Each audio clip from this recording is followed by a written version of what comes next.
IT, please let us know when you're ready to stream.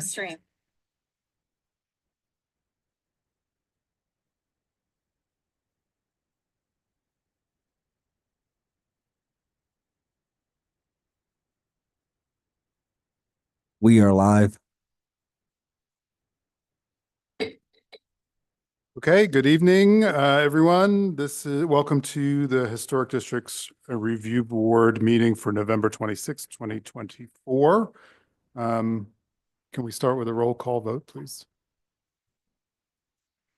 Member Mather. Here. Member Bishai. Here. Member Degnan. Here. Member Aguilar-Majano. Here. Member Benvenu. Yes, here. Vice Chair Guida. Here.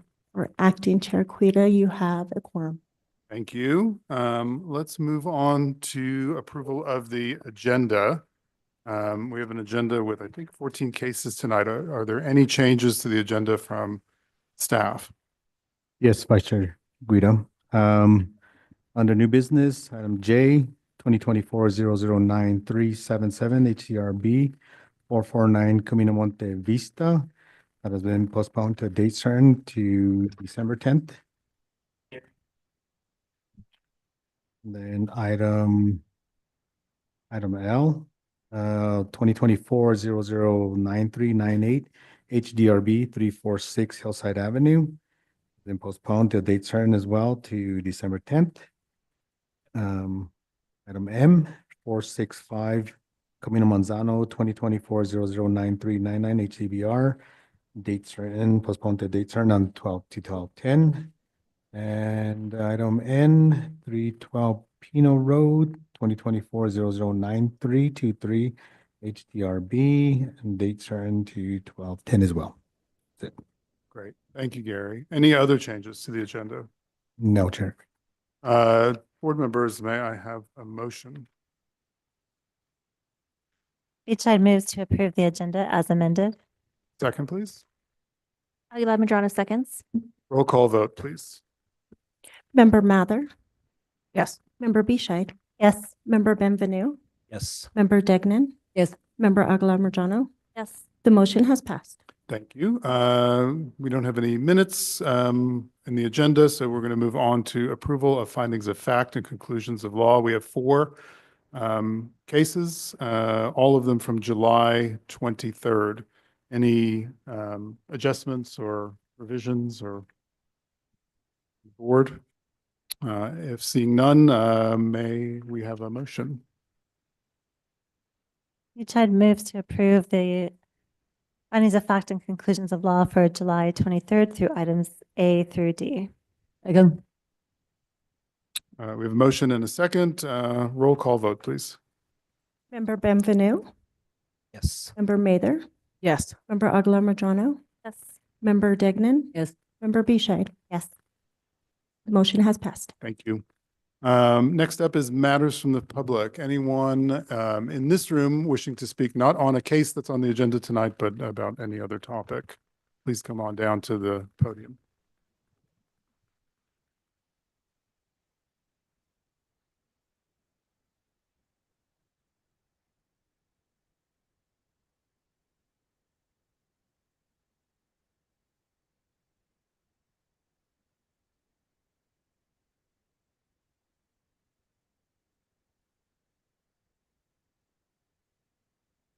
I had 4 cases tonight. Now I have 1. 2 of the cases that were postponed, we had actually submitted in time for a meeting in early November, and they were pushed back to this meeting. And now they're pushed back again.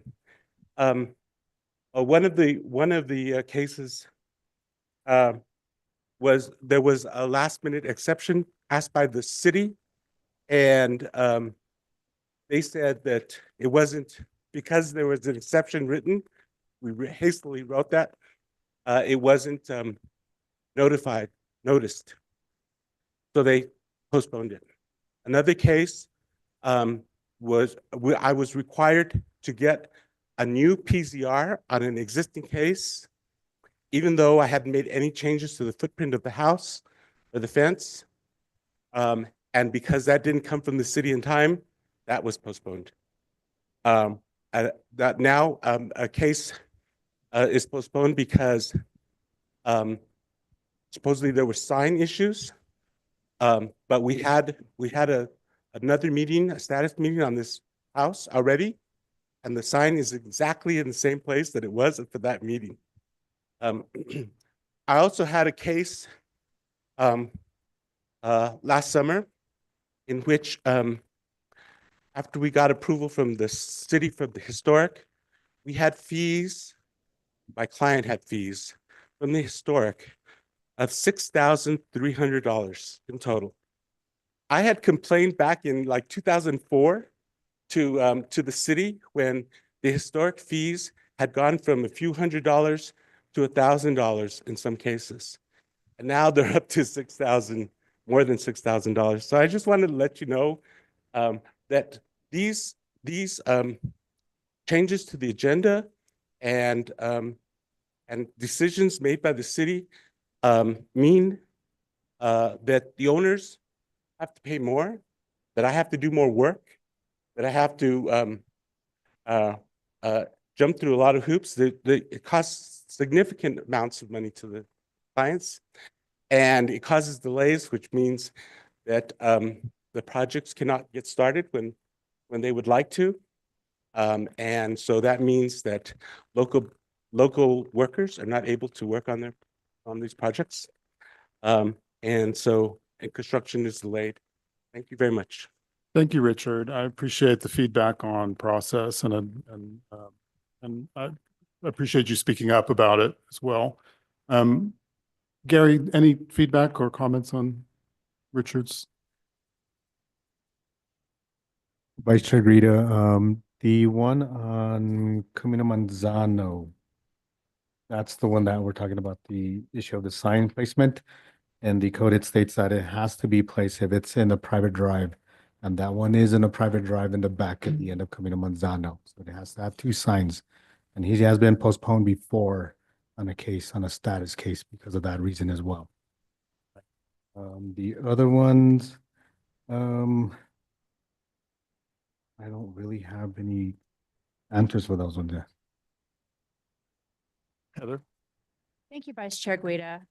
With reference to the fees, fees have not traditionally been raised too often, and it most always relates to the construction costs, so they do vary based on the scope of the project.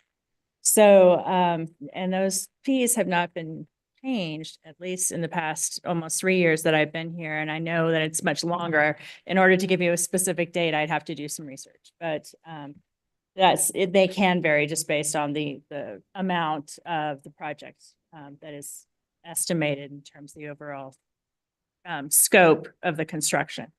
And we will get back to you on the PZR and the concerns with change in footprint and not being a change of footprint. So I will do some research on that as well. We certainly do try to get everybody to hearing as fast as we possibly can. And we have been working on our processes in historic as well as through the planning and land use department. So most recently had a meeting with the land use working group with the AIA, and they offered some really good suggestions. So just know that we're endeavoring to try and get people to hearing as fast as we can. I appreciate that. And I know that you are working on process, and it's good, but it's good to hear this kind of as a conversation, as a dialogue between applicants and the city. Yes. Quick question, Ms. Lamboy. I'm assuming that the reason there's a variance in the fees is the amount of attention and involvement that the city would have to have in overseeing a project. Is that correct? Would that be one of the reasons why they're different? Chair Guido, Member Degnan, yes, that is correct. Thank you. The scope of the project is substantially different. Thank you. Anyone from the public online wishing to speak?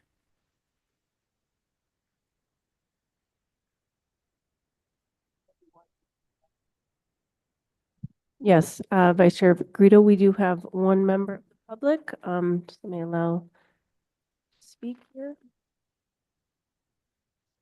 And IT, you are currently the host, so you will need to make me thank you, the co-host, so I can thank you, allow them to talk. Okay, Miss Stephanie Bedonato. Good evening. I just want to let you know that the link that was up on the webpage was incorrect. It kept saying bad request, as was the meeting ID. I did just email Heather Lamboy, who sent me a correct link, but I wonder how many other people might be having that problem. And I think since all three board members who voted on a case are now present, I'm going to repeat what I said before. You had talked about a house, I think maybe it's on Cerro Gordo. I can't remember exactly where it is. It was a block house that, oh my gosh, had a slab on the ground, not with the crawl space, which of course, if you know anything about building, you know slabs are on the ground. But more distressing is the precedent that I think was set there when you said that a house that needs new plumbing or a new floor is somehow structurally unsound, and that you didn't seemingly even require a structural engineer's letter saying that, just because the owner wants to make it easier to create a different house on that lot. And I just think it's an unfortunate precedent because anybody could come in and now say, gee, I need to replace my plumbing. The house is structurally unsound, and they'll have this precedent to base their request on. Thank you.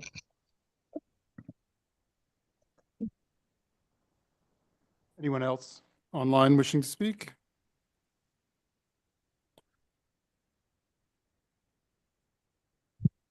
Yes, Vice Chair Guido, we have one other individual, Craig. Hi, this is Carolyn Kenny. Craig Smith, my husband and I are both the applicants for 465 Manzano. Appreciate you hearing us today. We are extremely concerned about the delays. We are incredibly committed to being in the city of Santa Fe, but it has been almost a year since we have engaged in this project. We were delayed earlier in the year because the staff lost the file. We were at that time told we would have to start over from scratch. We have engaged Richard several times to make sure the historic received the appropriate documents, posted the sign as required, and now to be told that we have to be delayed further because the sign is not on a Sequia Madre is surprising.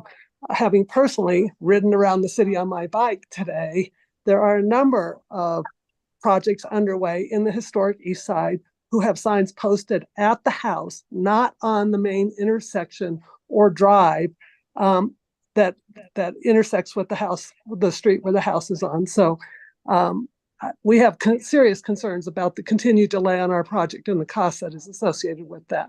Thank you. Thank you. Maggie, anyone else?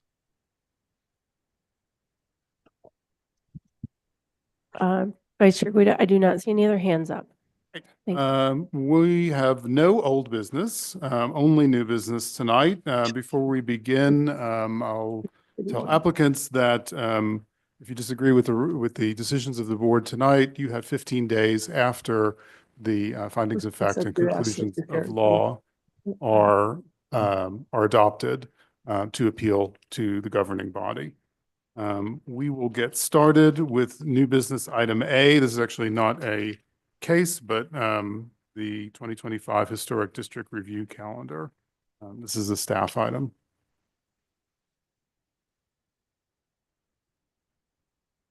Yes, Chair Guido, we will need a motion on it, is why it was put under new business. So we have a calendar for 2025. Board members, have you reviewed, or do we have anyone ready to make a motion? I make the motion to approve the item A under new business, Historic District Review Calendar. Do we have a second? Hey there, seconds. Roll call vote, please. Member Bescheid? Yes. Member Benvenu? Yes. Member Aguilar-Madrano? Member Degnan? Yes. Member Mather? Yes. The motion has passed. Thank you. Heather, yes. Yes, thank you, Chair Guida. I just wanted to let the H Board know that in addition to the dates that are on the calendar, we may be calling a couple special meetings for the adoption of the Land Development Code that's going to be coming through. for your review and approval. At the next meeting, we're going to be having an overview of the changes and a presentation by the project manager, Daniel Alvarado, of sort of the big picture.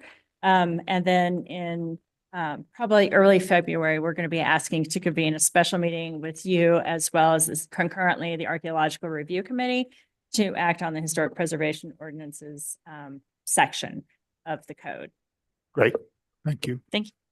We'll move on to our cases. We still have quite a few of them. I will ask that staff, recognizing that staff have written detailed staff reports for each one of these cases, be as succinct as possible. Keep your presentation to 2 or 3 minutes. I would ask that applicants do the same.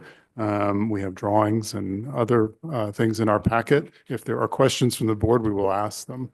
Let's proceed with 1 Plaza Fatima. This is Lanny's case. Lanny is your applicant here.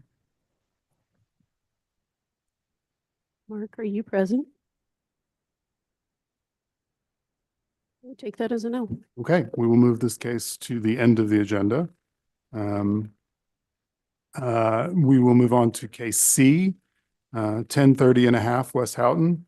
Lanny, this is also your case. Is your applicant present? Yes. Okay.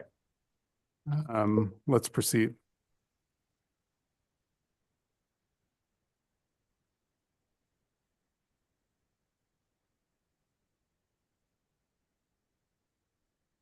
Can we put the presentation up on the TVs, please?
Skip to step. That's okay.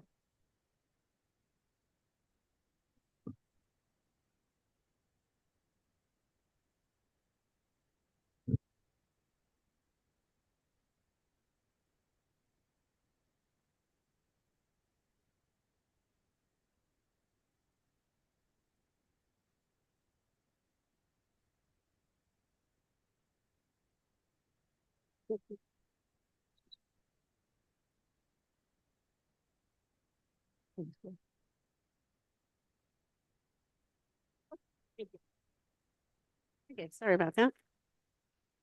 Okay. All right, this is case 2024-9370 HDRB for 1030 and a half West Houghton Street for a status review.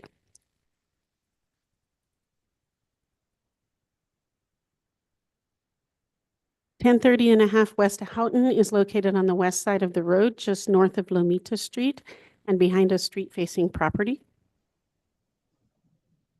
The single-family residence is listed as non-contributing to the Don Gaspar Historic District. The vernacular style residence is constructed of adobe with cementitious stucco painted in pink. The residence was most likely constructed in the late 1940s. I'm going to edit a bunch of this because you asked me to skip parts, make it a little shorter, sorry. On the east side, there was a permastone-like treatment of the building wall, and that's been stuccoed over, giving a false depth of the inside of the windows. And that's on the east facade. On the north, there is an opening near the center holding a half-light wood panel door. This door appears to be original according to the 2024 HCPI. The west elevation contains only one steel combination window. The south holds one steel combination window topped with a wood block lintel. And then the accessory structure is located to the north of the dwelling unit and is constructed of concrete blocks. The west half shows on a 1958 aerial. And it looks like it was built in 3 different sections. We had 2 original buildings and one was put in the middle to connect them for a total of 360 square feet. The eastern end of the building does encroach on the 1030 West Houghton address and was approved to be demolished, and that has already come down.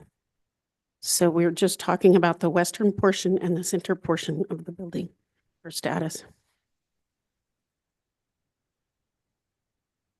So the applicant is requesting status review with primary facade designations for both the primary residence and the accessory structure. Though the residence has maintained its overall footprint since 1958 and retains most of its original windows, staff finds that the residence is non-contributing due to the alterations that were misleading on the eastern elevation, and that the residence does not particularly contribute to the primary home setting or the West Houghton streetscape. The accessory structure appears to be different buildings constructed at different times merged in the middle, and the conflicting styles and construction types create a rough appearance that is not cohesive to the neighborhood and the streetscape. Therefore, staff finds that this is a non-contributing structure. So staff recommends the historic status of the residential structure be maintained as non-contributing, and the status of the accessory structure be designated as non-contributing to the Don Gaspar Area Historic District per section 14.5.2C, designation of significant and contributing structures. I stand for questions. Thank you, Lanny. Board members, any questions for Lanny? Member Beachut. Thank you, Chair Guida. Lanny, when was this house designated as non-contributing? And has anything changed since that time? I did not find a history on the building. My only presumption would be that it was designated non-contributing when we did the districts back in '83. Thank you. If the applicants in this case would like to speak, please come down to the podium to be sworn in.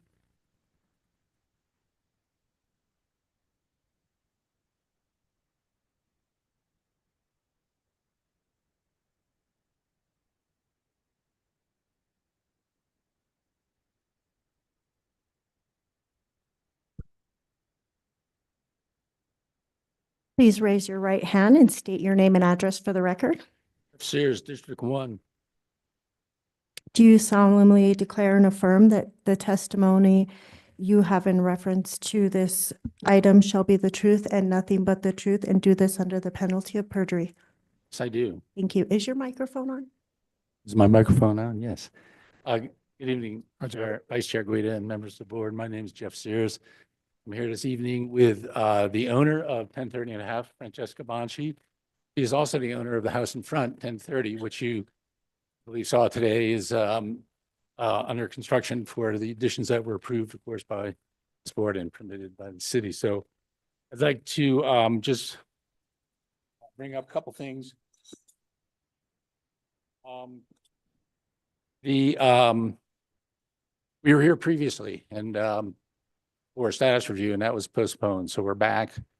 And at that time, there was a staff report that was written by Ramon Sarazon, and he recommended for both buildings to be non-contributing, meaning maintaining the non-contributing status of the residents, and then taking the non-status storage buildings and make those non-contributing. As well as, of course, we agree with staff, Lonnie, currently that both buildings should be non-contributing. We're in agreement with historian John Murphy's assessment that both buildings should be non-contributing. One thing that was part of the previous case, and I don't know if it made it into the actual packet, but we have a inspection report from from Bobby Padilla, city inspector, that, determines that just quickly, the building is severe rot, deterioration, and the overall condition of the structure is in poor condition. So I'd like to, if I may, submit this, because I don't believe it was in the package that you received. So may I bring this up? Sure.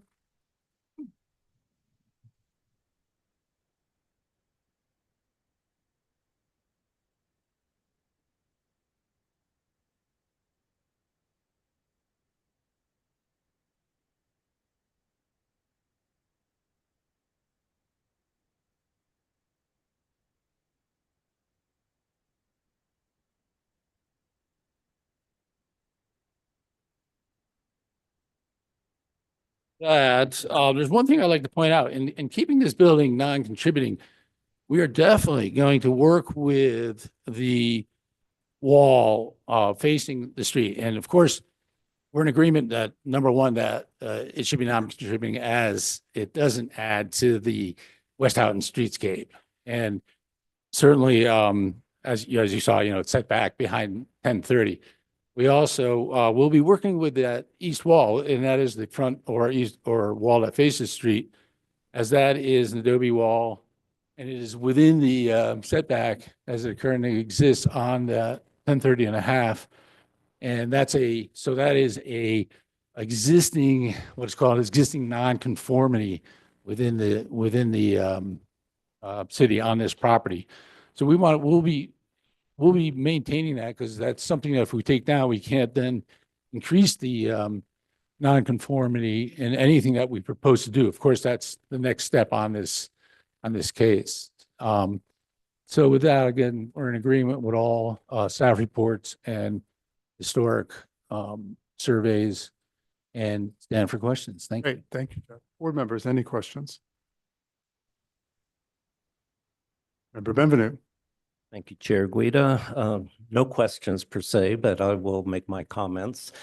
To me, this building, for the reasons I'll articulate, is very much a contributing building, contrary to staff report as well as HDRB. Contributing structure is defined as one approximately 50 years or older that helps to establish and maintain the character of that historic district. It may not be unique in itself, but it adds to the historic associations or design qualities that are significant for the district. It may have had minor alterations, but its integrity remains. When I see this house, to me, it just speaks so clearly of the neighborhood. And as the author of the Higbee stated, this neighborhood is somewhat unique. It's a little bit different than some of the ones around it. For one thing, it was of lower economic status. It was primarily Hispanic, working class, and it was within, I won't call these compounds, but relatives tended to cluster together, both on their individual properties as well as on surrounding properties, all of which is true in this house. Mr. Romero, who built the house, was born in the main house that's just almost, well, it's directly adjacent to it, in front of it. He came back after World War II and built this residence we're looking at out of adobe, probably by himself with the relatives. And then he raised his family there. And the footprint still remains. It's had extremely minor alterations, but basically it looks the same as it did when it was built.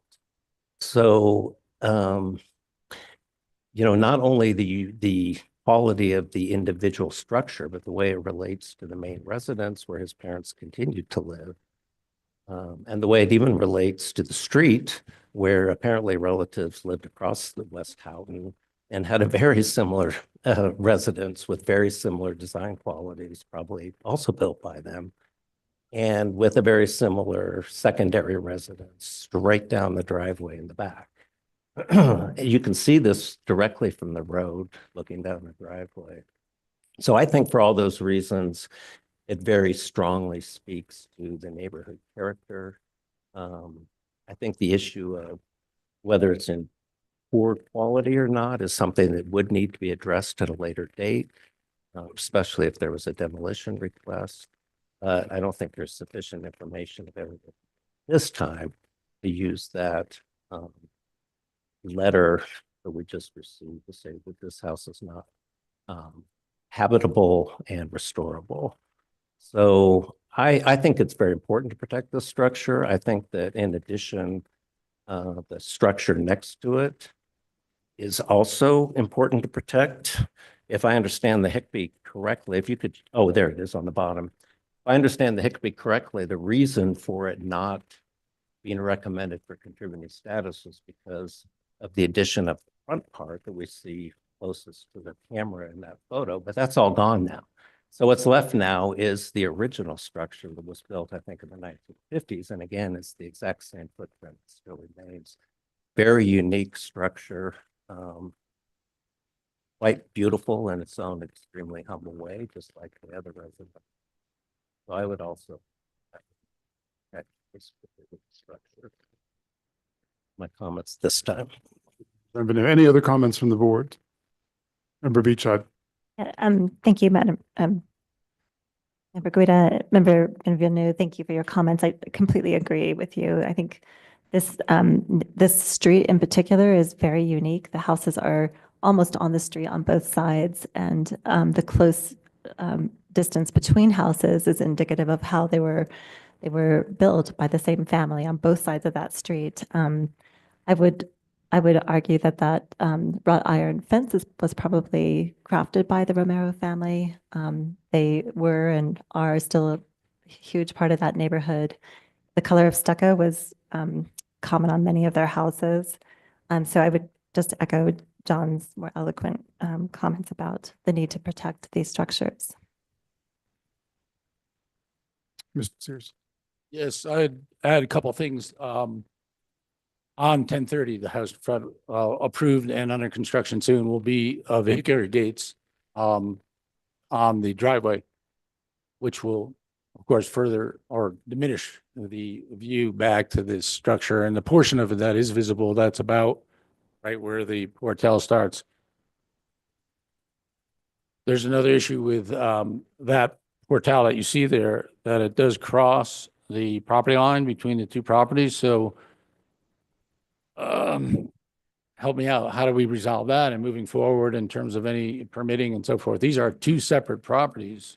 So what would be, is there any issue or any discussion about how that would be resolved or what possibly, is it, yeah, again, I'm just not sure how you would approach that. Number one, starting with you, the H board and that encroachment of that portal over the property line. The practical matter of the encroachment is probably a question for land use staff. But this is a case on status. Yes, Heather. Yes, thank you, Chair Guida. The property line that is designated is something that was imposed by the applicant. And so therefore, that is not of consequence to the actual H board hearing and their consideration of status. Right. Thank you. Yeah, I don't understand what they just said, because that property line was not put in place by us. These properties have been separate for a long time. They're both legal auto records prior to 1962. Chair Guida, with reference to the property line, maybe I didn't state myself clearly enough, but the property line is not related to the building. Then it would be considered a non-conforming situation, whether it's legal or not legal. We would have to determine that. So, but when it comes to the judgment of the board regarding the status, that is not of consequence. That would have to be something managed by a different board and staff. Thank you, Heather.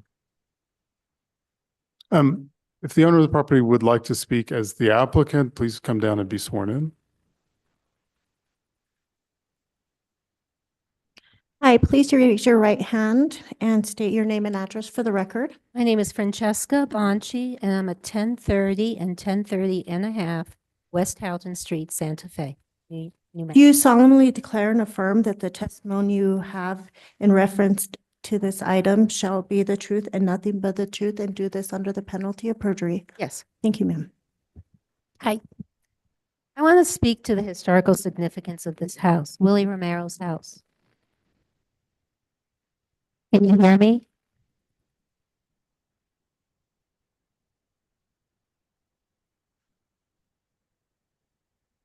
Are you okay now? Yes. All right. I have two direct descendants who both really told me that they don't care. That Willie Romero built this house with his cousin, with his hands, and he built it as well as he could, which was not very well. There's no foundation. The ceilings are 6 feet high. He was short, didn't build any higher. I have pictures of the condition of this home inside. It is a derelict home. I had to clean it out. Why? Because when I bought it, the previous poor renter, who was 80 years old and living in this house, had no heat and no plumbing. She had to use my plumbing to go to the bathroom. When she moved out, there were mice feces all over the house and mice nests. Because the previous owner, which was in the family, just basically didn't clean the house and didn't keep it up. This woman who is a renter now is now, thank God, I encourage her strongly to get senior subsidized housing. And that's where she is now, in much better condition. There's been no people living in this house since then. And that was over a year ago, a year and 8 months ago.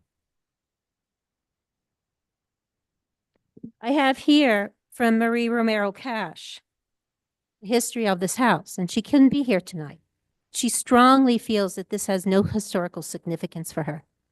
Neither does Susanna Romero, who sold me this house, and who's totally in support of me renovating this house. And if I need to, I'll postpone this hearing and have them both come here and testify for you in terms of having the family and doing their wishes. There have not been people here after the parents died, and these are the grandparents, parents of Willie Romero, who built this house. And by the way, this was never a family compound, okay? The parents, Anastasia and her husband, who bought this house, 1030, the front house, in 1914. They bought the property in the front house. The 1030 and a half, in which we're discussing today, that property was bought by the Ortiz, from the Ortiz in the back, on the other side from Don Cubero. And yes, it is tight in there. And my wish is to remodel it so that it can be livable for some family, couple at least, and rent it out for as long as I'm living there. And I plan to live there a long time. That's always been my intent. Ma'am, tonight, and I appreciate your testimony about the condition and this other testimony from family that was associated with the house. I think just one point to make is that a historic status designation does not preclude an owner from doing the renovations that they're interested in doing. So, there may be, we see cases all the time where we have contributing and even significant buildings, and cases are come before this board for those to be, those projects to be rehabilitated or remodeled in a way that's compatible with the historic code. So designation does not mean, a historic designation of property does not mean that you cannot touch it. It means I can't change the outside. It does not mean that either. It means I can't raise the roof. Does not mean that either. It means I can't change and get rid of a few windows and doors. Does not mean that either. So what exactly does it mean? The distinction between, and staff could speak to this more precisely, but the distinction between a non-contributing structure, a structure that is not designated to have historic status or designate or contribution to the district, may have a little bit more latitude. There may be fewer restrictions on that property. A house that has a status, that has a facade designation, there may be limitations on that primary facade. What limitations? I don't have the time to explain that to you tonight. It's in the code. Well, you're making the argument that I wouldn't be precluded from changing it in any way, shape, or form. But you're not specifically telling me what I wouldn't be able to do or what I would be able to. That's not what the case is about tonight. Heather, you might have some insight on this. Chair, I would suggest that the applicant have a conversation with the consultant about that. This status that we're talking about is contributing, which is a status that designates primary facades, so not the entire exterior is protected per the Historic Districts Ordinance. There's flexibility to do change windows and do all sorts of changes on non-primary facades. So, you know, it's probably something once this board acts, and it may or may not act to have a contributing status, and then a primary facade would be designated. And that would be the elevation or elevations that would have to have due consideration given the historic preservation standards. Also, with reference to the lot, there was a variance that was taken to the Board of Adjustment. The lot itself was created in 1958 prior to zoning.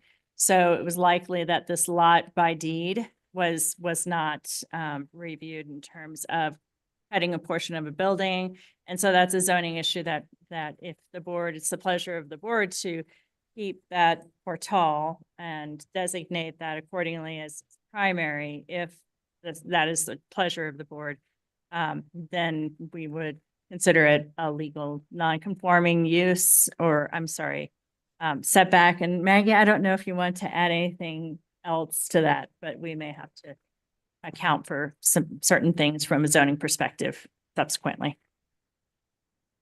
Thank you. Yeah, Vice Chair Guida and Heather, thank you.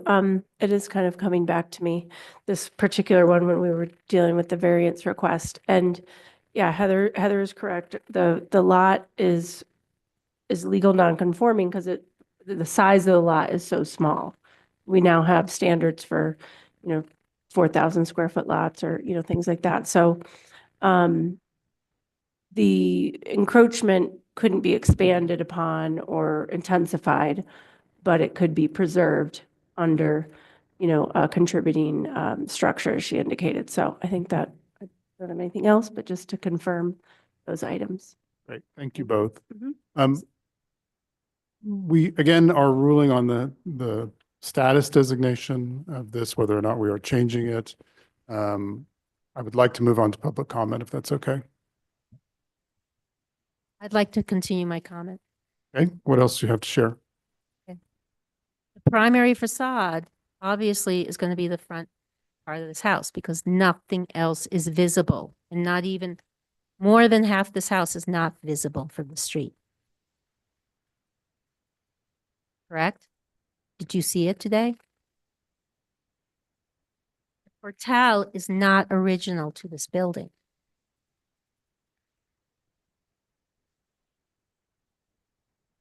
Okay, do you have anything else to add? The other thing I have to add is that this building has nothing historically significant about it. Anything else?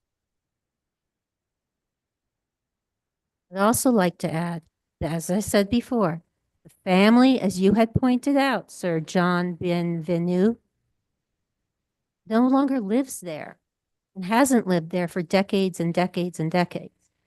The house across the street, which is owned by the same family, nobody in that family lives there still. It's a rental. So the Romeros no longer live in this neighborhood.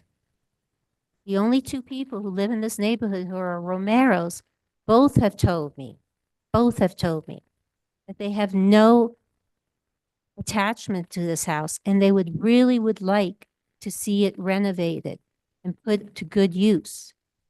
I can show you the pictures of the house inside. Vigas are collapsing. The roof is collapsing. The wall had to be dug out because I had to find a leak inside the house. Over 3 years, that leak has been leaking. Okay, ma'am, we're covering the same ground again. I'm going to move on to public comment on this case. Anyone in this room wishing to speak on this case? Anyone online wishing to speak?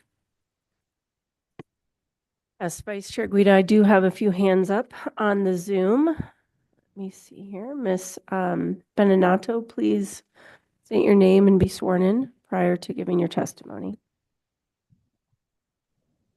Stephanie Beninato, And your address, Stephanie?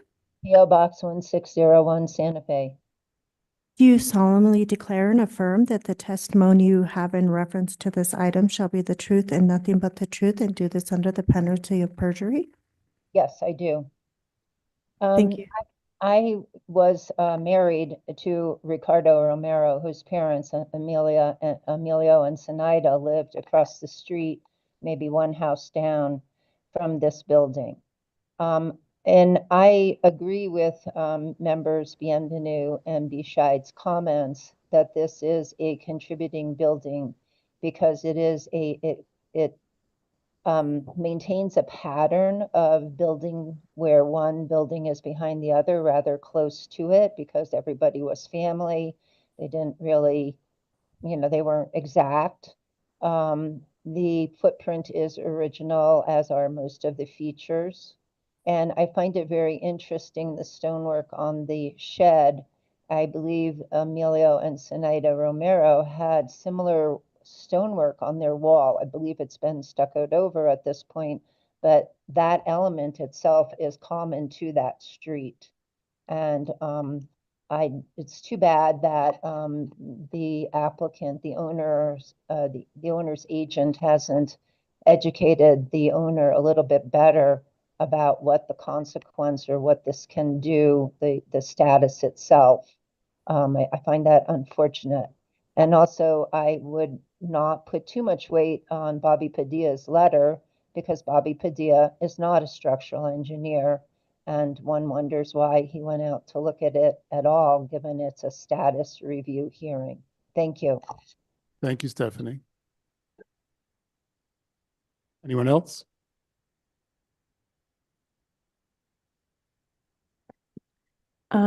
Vice Chair Guida, I do not see any other hands raised on Zoom right now. Okay. I will take this back to the board then. Member Bienvenu?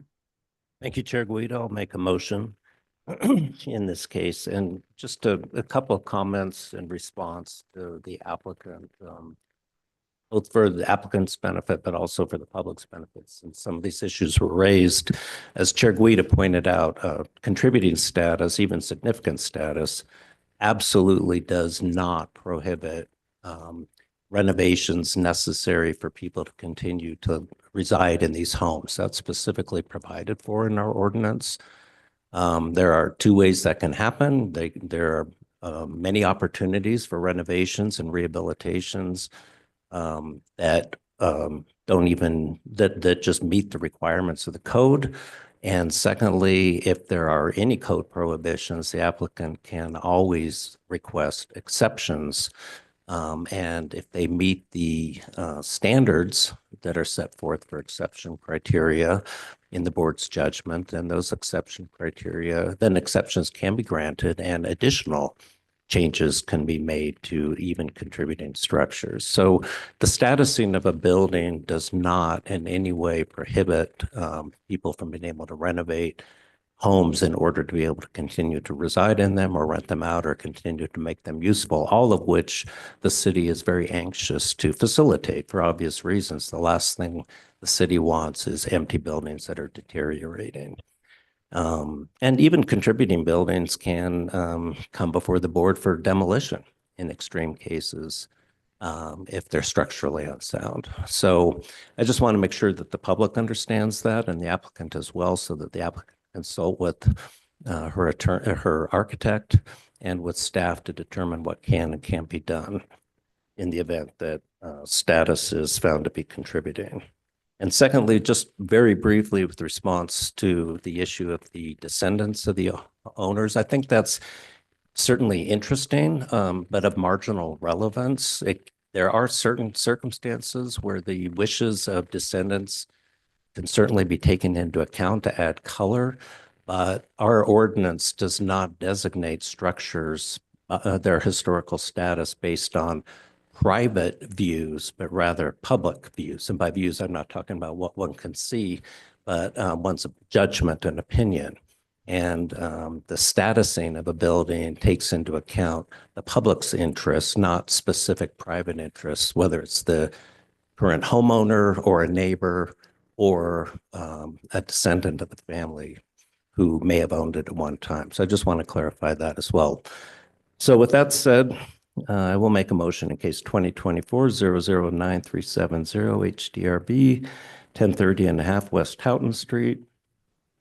I'd move that with respect to the residence structure, that the status be contributing with the primary facade as the east facade. And I would move in addition that the accessory structure that remains following the demolition be designated as contributing with the south facade as primary. Second. We have a motion and a second. Can we have a roll call vote, please? Member Mather, Yes. Member Bescheid, Yes. Member Degnan, Yes. Member Aguilar Madrano, Yes. Member Benvenu. Yes. Thank you, Chair. It has passed. Thank you. Moving on to the next case. Yes, yes. I apologize, Vice Chair Guida. I just wanted to acknowledge that the applicant, I believe, for the first case, 2024-009321, is on Zoom. I know you'd called for their attendance in the room. I believe they are Mark Lopez and Mark Krylov. So I just wanted to confirm that, and we can, it's just information for you. Okay. And again, just to be clear, we moved that case to the end of the agenda tonight. But we will return to case B. Next case is D907 Don Miguel. Paul, this is your case. Are your applicants present online or in the room? Chair Guida, yes, sir. They're here. Good evening, Chair Guida, members of the board. Thank you for being here. Thank you, members of the public. We'll make this as sweet as possible. In case number 2024-009376, 907 Don Miguel Place, Jeffrey Sears, agent for Steve Bardwell and Sarah Kennington, property owners, request a status review with primary facade designations, if applicable, on a contributing structure.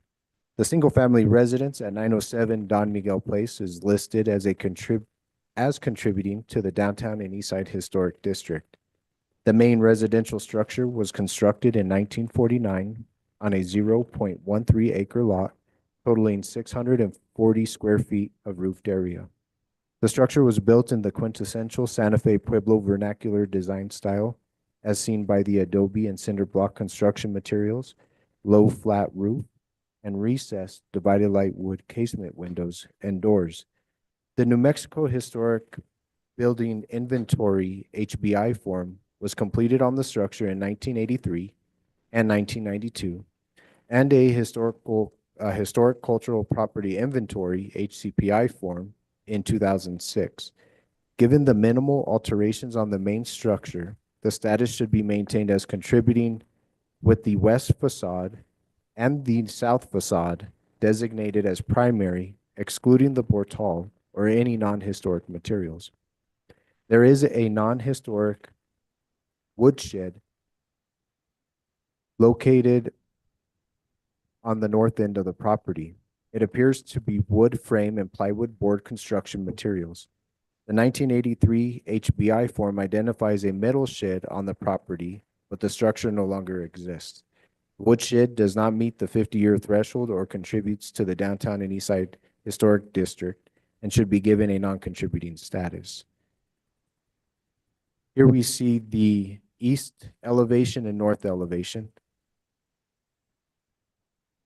The south elevation and the west elevation. Staff is recommending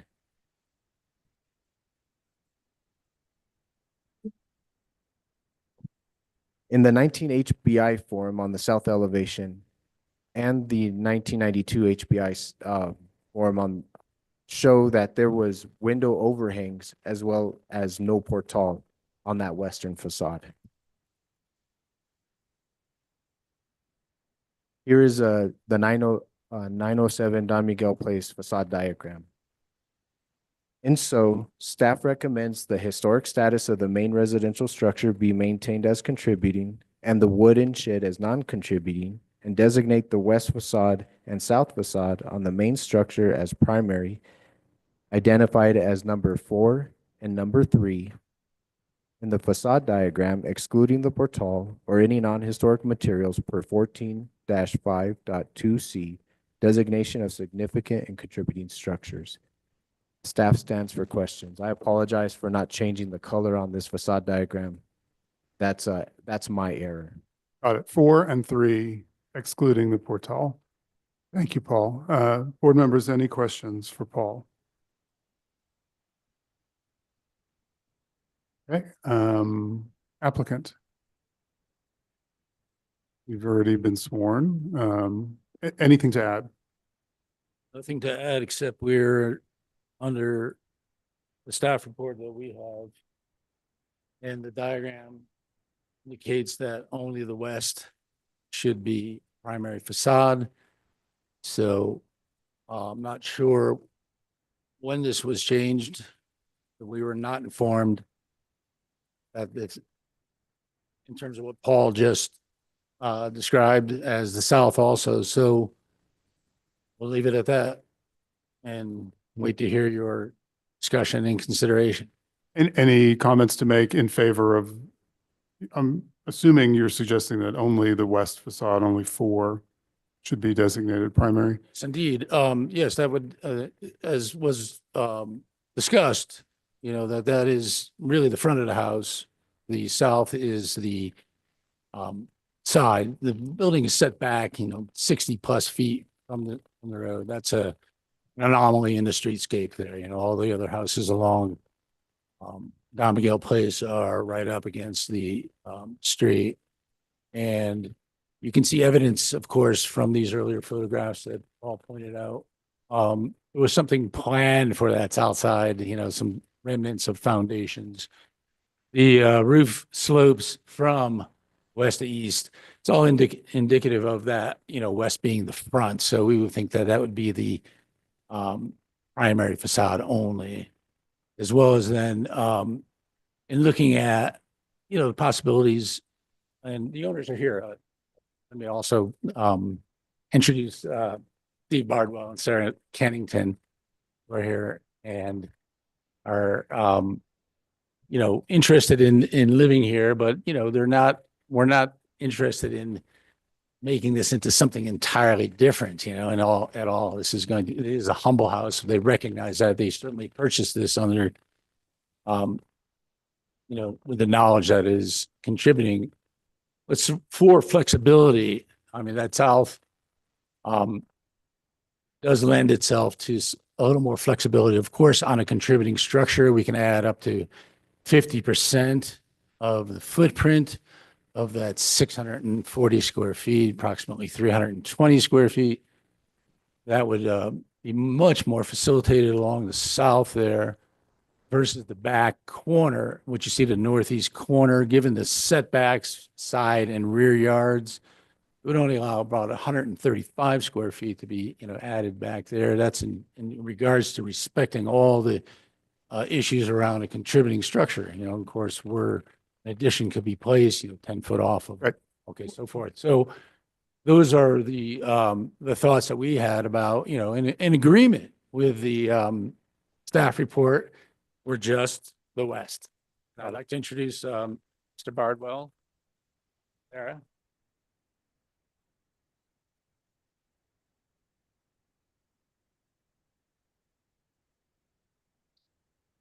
Good evening. You'll have to be sworn in.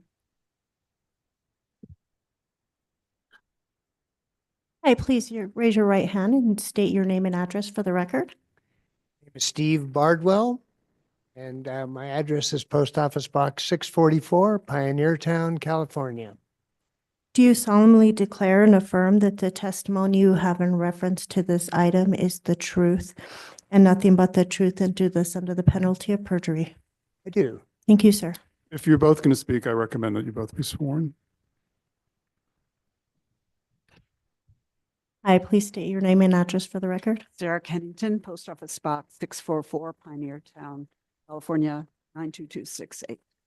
Thank you. Do you solemnly declare and affirm that the testimony you have in reference in this to this item shall be the truth and nothing but the truth, and do this under the penalty of perjury? Yes. Thank you. Chair, they have been sworn. Thank you. Good evening. Anything else to add? Yes, just want to, the last time this project came before the historic board was 18 years ago this month. So it's like exactly almost 18 years ago this was. And the previous owner, the condition of the house is much the same, if not exactly the same as it was. It's frail, it's awkward, and it's a delicate structure. And we are hoping to bring this building back to life and make it more. We're looking to give it some love and bring it back to a structure that we will be able to live in and occupy. So the constraints that we've looked quite a bit at this thing, and the constraints that we understand that it's contributing. We purchased the property thanks very much to the attentiveness of our architect to really dive into this thing, whereas as you may be aware, looking at the city maps, it shows it as non-contributing. And we as buyers, we saw that, but on the advice of our architect, we were very much pleased to have him say, just because it says it's contributing, you better check a little further. Yeah, non-contributing, I should say, pardon me. That it would be better to really take a careful look at this thing to see what we've got. So through his diligence, he went and looked at the records and found that, lo and behold, 18 years ago, it was declared to be a contributing structure. So the city maps are woefully out of date on this, and something I think would be good for you to be aware of. And, as I said, we went into it knowing that it would be a contributing structure, and we're willing to work with the constraints therein. But also now seeing this, the fact that the staff report we had seen had been available for the last bit of time, showing that the west elevation was to be considered to be the primary facade. Okay, we looked at that, we thought about that, but now to hear tonight on in the presentation that, also the south facade is to be, it's really, it does limit it quite a bit. We'll work with this thing because we knew going into this thing that it would be difficult, but it's a little concerning to us just to see that things aren't being presented in a more cohesive and consistent manner as we go forward on this thing. But it is, as you have seen in visiting the site today, I know you saw that it's an unusual property set so far back from the street and being so close to the east property line, given the setbacks that would have to be complied with. It's really very limited to what we can do with this thing at this point, but we'll do what we can. But we would really be easier with just the west facade, which is the facade that really has the most character on the but we are looking to keep this thing. What appealed to us about this house is its humble character, and we want to maintain that. But and we'll do what we have to. But it's But you think that the west facade carries the character defining? yes, Okay. we really do. Yeah. Do to this property done to honor its humble Pueblo revival or Spanish Pueblo building. We love it, and it is really special. We walked around a lot today in the neighborhood. There's not a whole lot like that. And we acknowledge that, and I think truly appreciate it. So it's little, it's very little. And where it sits on the lot makes closing off one side. Great. But we'll make it work. Thank you both. Board members, any questions for staff or our applicants? Paul, you have something to say? Chair Guida, members of the board, during our site visit today, there was a discussion about primary facades, what a primary facade is, what a facade is in general, publicly visible, a face on a structure. And given this information during the site visit today in the discussion with staff and so forth, we took into consideration, I believe, as the homeowners, the west facade carries the most distinguishing factors of a primary facade, the most integrity, the most unique elements to the construction of this structure. However, it doesn't face the publicly visible streetscape. Given that, staff needs to take into consideration the public visibility on the streetscape. And in so doing, adding the south facade gives that public visibility streetscape as well as that west facade. They both are the original core construction of the structure. However, that's why I moved for the south and the west, given today's site visit. Okay. For further board discussion, whether or not a primary facade on a contributing building actually needs to be publicly visible. That seems to be kind of odd logic, but board members, comments, questions? Member Degnan. Thank you, Chair Guida. Paul, I'm just going to say, I agree with the staff recommendation. I mean, the board may not agree with what I think, but it just seems that I think that the public face is such an unusual structure to begin with. And congratulations, you're doing an amazing contribution to the city and the historic fabric. But I would encourage you to think like that and to take in the staff's rec on that. That's just my opinion. I just think that would solve it. It's rather unusual to say two facades.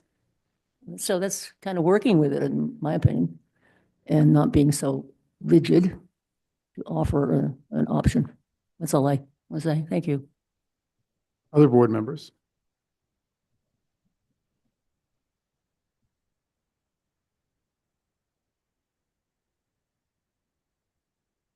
Benvenu. Thank you, Chair Guida. So yeah, this is always a complex and difficult question, designating primary facades. And I think that staff has traditionally not required public visibility as prerequisite to the designation of a primary facade, provided that the facade that was being designated was the most character defining of the elevation. So I don't think that either the ordinance or staff's historic interpretation of primary facade has ever mandated that it be the facade with the most public visibility. However, facade does in and of itself imply the face of the building. And I think that in this particular case, this building sort of has two faces. It has the face, as the applicant has pointed out, it has the face where the main entrance is, which happens to be facing the property boundary and not the street. And then it also has the face that does face the street, but which obviously looking at it was not intended to be the main view of the house on someone entering the property, even though that is what they see. So it's sort of a complex problem in this particular instance. And it seems almost certain that the west facade would need to be a primary facade, given that it is the entryway and it does have character defining features. The more difficult question is whether the street-facing facade should as well. I would say, in my opinion, it is character-defining, and it does have an important impact on the streetscape, because that is what one sees when one is passing by the property, whether on foot or in a vehicle. It's quite it's unusual in both its simplicity and as well as the undulations of its lines. And it is a very good example of that type, again, of what we were talking about earlier, but this one in a vernacular Pueblo style of a hand-built house in this neighborhood. I'm also, though, cognizant of the applicant's concerns that they be able to make this extremely small structure livable.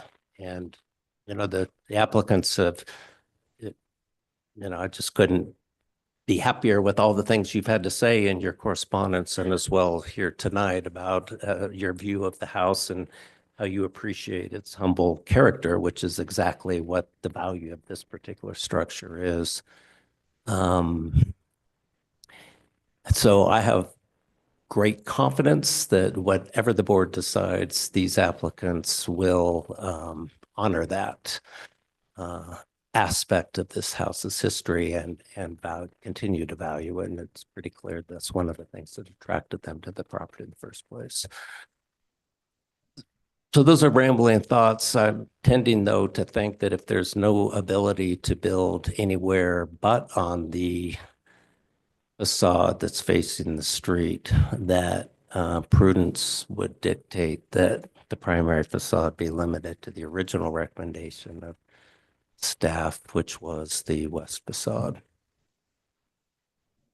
If that's a limitation on building, it can't be built on any other facade. That's all I have. Thank you. Thank you. Any other comments from the board? Member Beachod?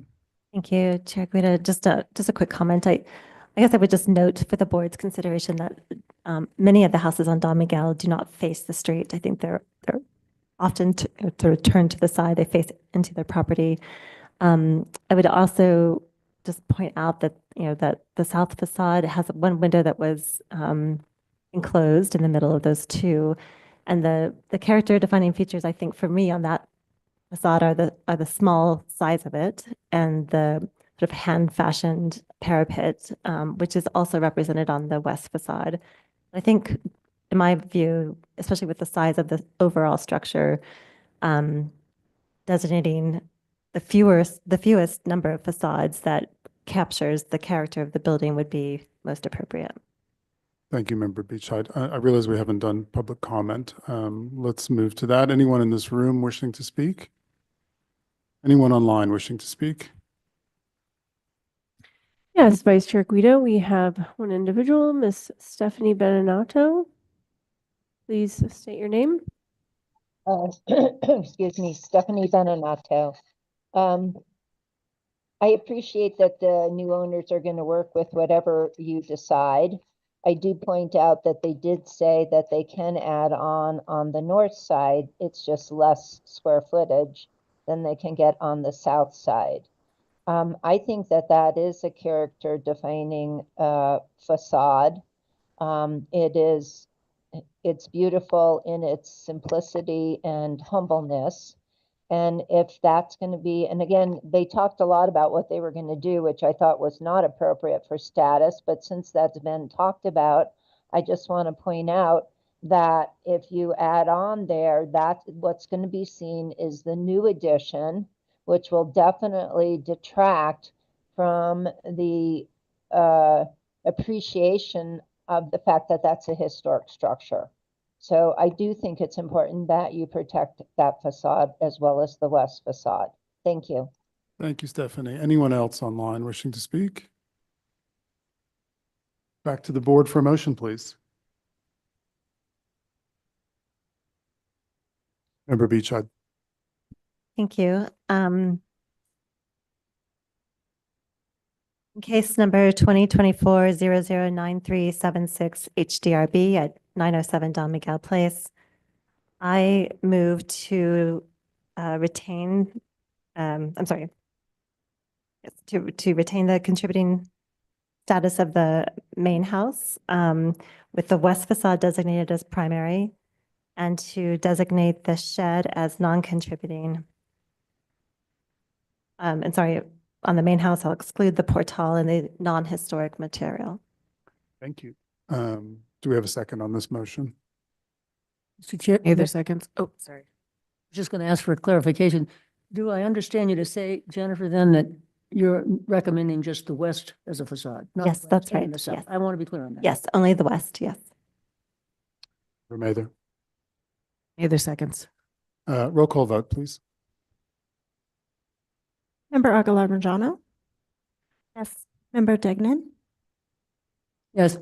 Member Benvenu, Yes. Member Biche, Yes. Member Mather. Yes. Thank you, Chair. It has passed. Let's move on to the next case. Gary, this is your case, 835 East Alameda. Are your applicants present? They are.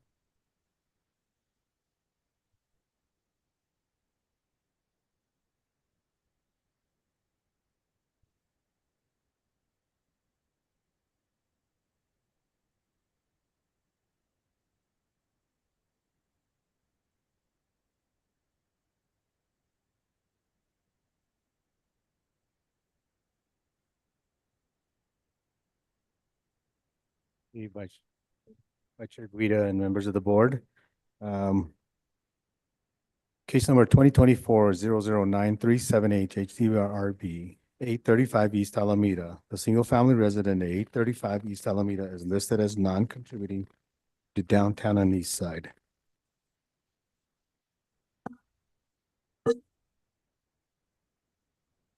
Sorry about that.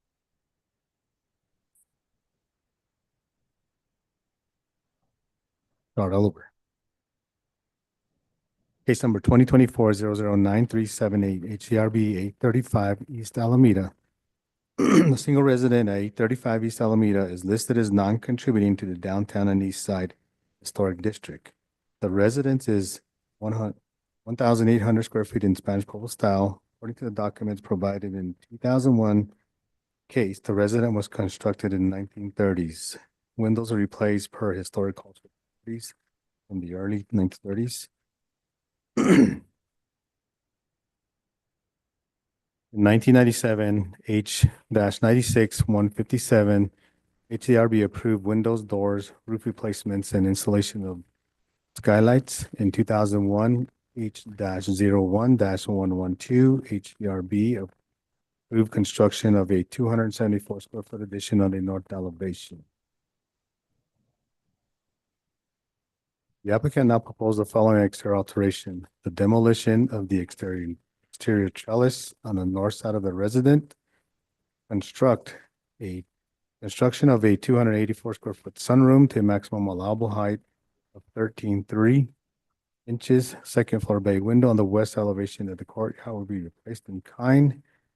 Existing ground mounted HVAC will be removed, relocated to the main house. The roof screened. Sunroom doors will be flanked by light fixtures to match existing south portal and the west wall. This is the existing and proposed site plan. The existing and proposed floor plan. This is the north elevation. East elevation, west elevation, and this is the example of the light sconce that will be placed under that. Stand for questions. Thank you, Gary. Staff recommends approval to the proposed project. Finds application complies with 14-5.2E downtown and east side. Thank you, Gary. Board members, any questions or clarifications from Gary before we go to the applicant? Okay. Oh, Member Aguilar-Majano. Thank you, Chair Guida. Gary, can you just confirm which facades are publicly visible on here? The east, south, and west are listed as publicly visible, and then the north left blank. I'm assuming that's a no. Is that correct? The existing house, the west and the south and the east are publicly visible, and the north is not. Thank you. John, come on down and get sworn in, please. Please raise your right hand, state your name and address for the record. John Padilla, PO Box 22986, Cafe, New Mexico. John, do you solemnly swear and affirm that the testimony you have in reference to this item is the truth, the whole truth, and do this under the penalty of perjury? I do. Thank you. Chair has been sworn. Thank you. Hi, John. Good evening, Chair Guida and members of the board. One of the things I'd like to do is clarify in the items of the proposed exterior alterations. If you look at item number 3, it is an error. There's not a second floor. So I just want to make sure for the record that item number 3, the second floor bay window, is struck from the testimony tonight. Other than that, it's pretty straightforward. The house is a small house. The owner has the outdoor trellis area, and you probably also saw how she uses it creatively in the backyard and for her pets, et cetera. So one of the things that we wanted to do, or the owner would want to do, is to gain some additional heated area for the house itself. Right now, the doors that are there open right into the what would be the back area of her house.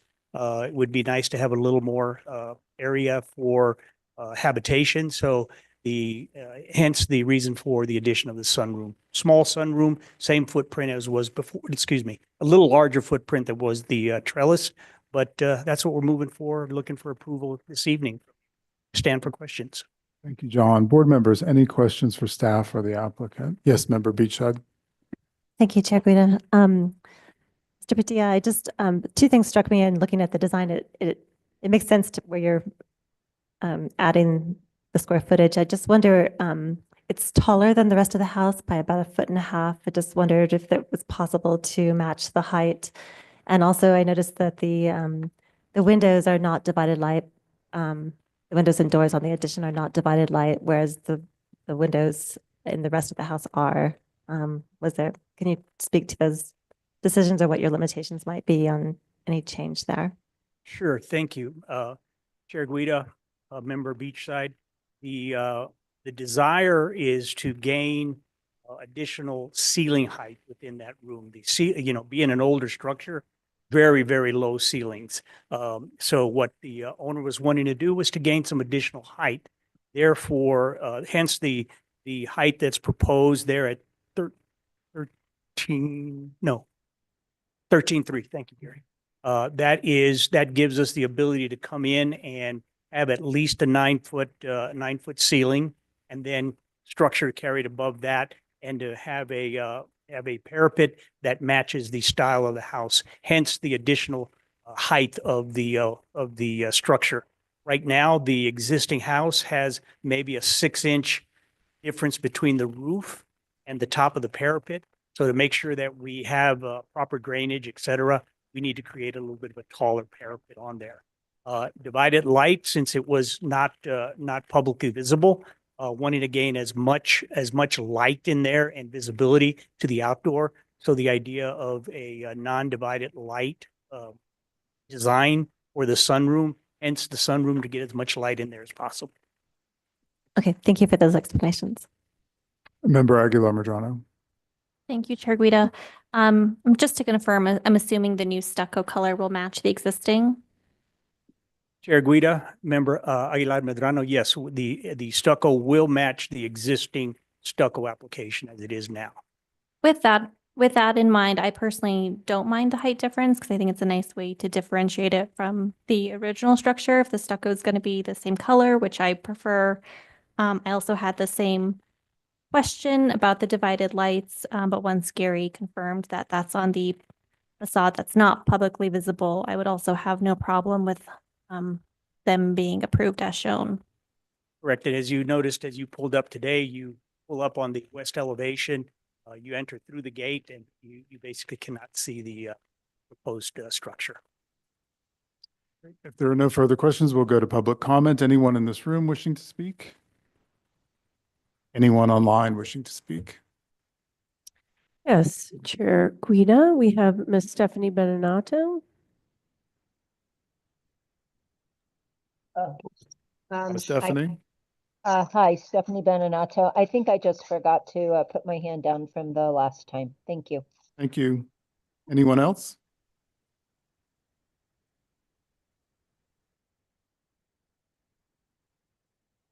I do not see any other hands raised. Cool. Back to the board for a motion, please. Member Aguilar-Madrano. Thank you, Chair Guida. In case number 2024-009378, HDRB at 835 East Alameda Street, I move to approve the application as submitted, noting that it is a one-floor structure and that item number 3 has been struck. Anyone second? Mather seconds. We have a motion and a second. A roll call vote, please. Member Benvenu? Yes. Member Bescheid? Yes. Member Aguilar-Madrano? Yes. Member Mather? Yes. Member Degnan? Yes. Thank you, Chair Guida, and the motion has passed. Brenda. We're going to move on to the next. Thank you, John. Next case, 345 Garcia Street, downtown. Lanny, this is your case. I see your applicant is in the room. The floor is yours.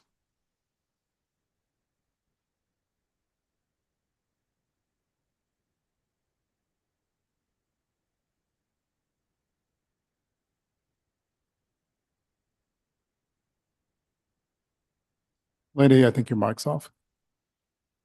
Sorry about that. Can you hear me now?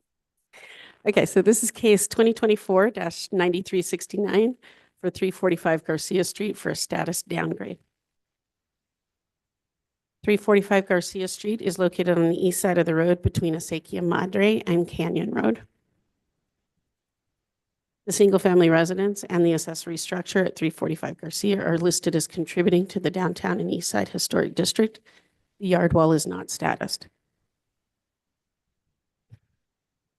Likely constructed in the early 1930s, this Pueblo Revival style main residence is 2,600 square feet and evolved over time as it is constructed of adobe concrete block and wood frame. According to the 2024 HCPI, there were significant changes to the structure around 1987.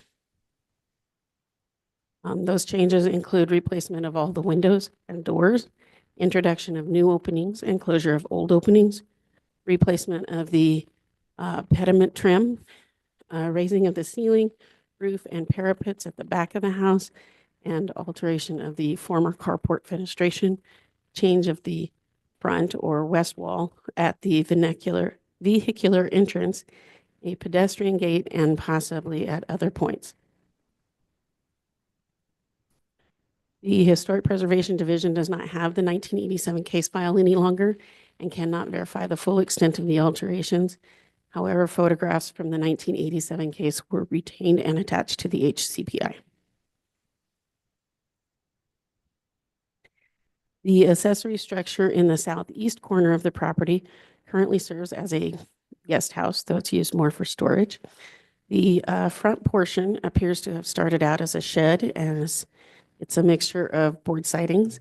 The remaining portion appears to be an enclosed carport, according to the HCPI, and a wood structure attaches to the building on the west to create a partial carport. There is no access to use it as a carport. The back side of it. The accessory structure was erected after 1958 and does not match the style of the home. Staff did note that when visiting the site that the rear or eastern wall was partially built of particle board. The structure is not mentioned on the 1985 HCPI for the property, so the reason for its contributing status is unclear. A tall street wall, partially serving as a retaining wall, crosses the front of the property. The base is retaining and is constructed of stone. The remaining portion of the height of the wall is stuccoed, and the full height is about 53 inches. Near the center is an arched opening at the pedestrian gate. The area of the gate was previously a parking space in the 1950s and 60s, according to aerial photographs. The current driveway and pedestrian entrance were constructed by 1973 and are historic. The second portion of the wall connects to the front wall in the northwest corner and extends east. It is about 39 inches in height and in areas shows several layers of plaster work. The applicant is requesting a downgrade of the designation for the main residence from contributing to non-contributing, downgrading the designation of the accessory structure from contributing to non-contributing, and historic status designation of the yard wall and retaining wall.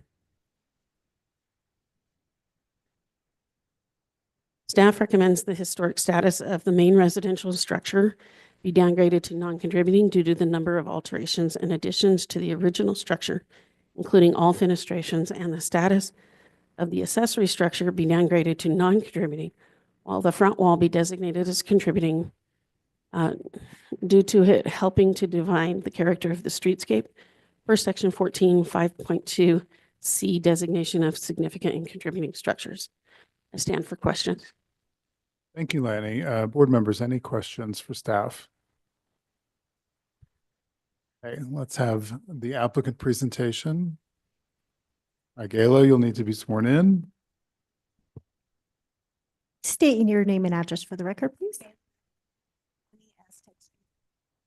You solemnly declare and affirm that the testimony you are giving for this item is the truth, the whole truth, and do this under the penalty of perjury. Thank you. She has been sworn, Chair. Hi, Gayla. Thank you. Good evening. I obviously agree with Lanny because she agreed with me. I would like to address the idea that a contributing structure or a structure that has no windows that are in the same place or that are from any era that's historic. I'm in my head, I mean, since I saw this structure, because it's a lovely structure, the owners love it. We're going to be doing some things to it, but not depending, but not major. And yet there's no architectural character that we can find that is historic, other than its footprint, from what we can tell, or some of its footprint. And so I'm asking to downgrade it to non-contributing, knowing that the character of the house will still contribute to the district, even though it will not do it as a historic structure.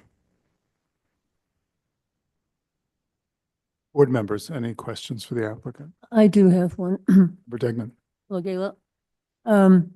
Could you elaborate a little more about why this should not be considered historic? Could you just expand on your comments? Sure. If looking at the west facade, which is the street facing facade, I mean, the walls themselves, you can even see in this photograph where the car entrance used to be. But someone has taken care over the many years of this house's structure, and certainly the walls, to have this idea of the rock wall with the stucco on top. But then when you move forward into the house, and then there is the front door is the former front door. In my opinion, we haven't done the selective demolition to prove this, is behind the ivy next to that window. And the reason that I feel pretty confident about it is because the light switch, or a light switch, was right next to where the door, there's a bookshelf there now. And so what's happened to this house is, at some point, lovingly, the south facing portal became the living space, which is delightful. So the west facade, which normally would have been the street facing, or is the street facing, and could have been primary, neither pairs of windows are original. And because of the way that the door presents itself, we don't know even where the windows were. We know that the trim is not original to what was this house.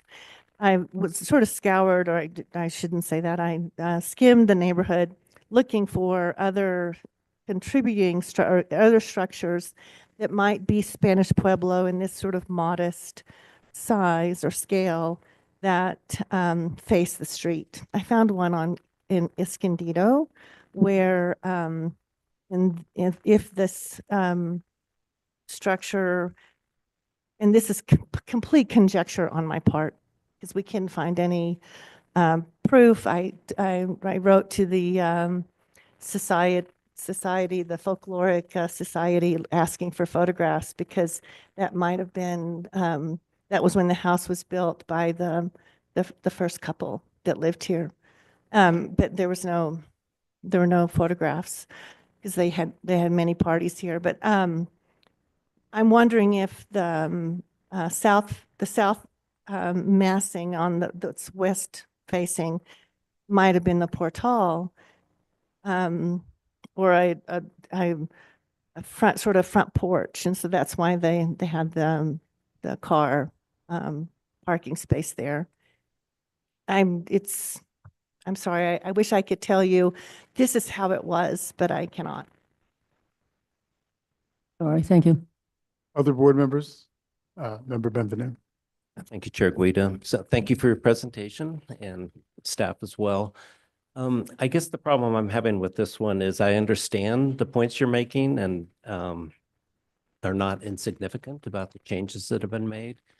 But just given the record that's before us tonight, it feels to me overly drastic to be downgrading based on that record.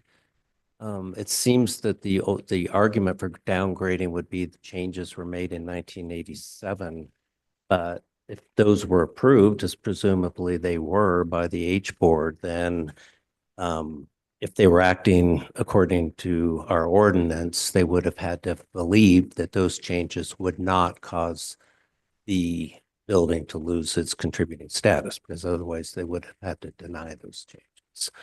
So it just seems to me that, and in addition, the HDRB does not recommend a downgrade.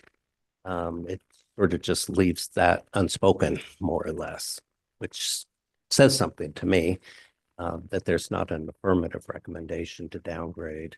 And I think that in the solution of the HDRB, which is if we maintain the contributing status, to have a very limited designation of primary facade, I think he suggested the west and northwest corner would strike me as being the sort of the appropriate middle ground in this case, given what we know today.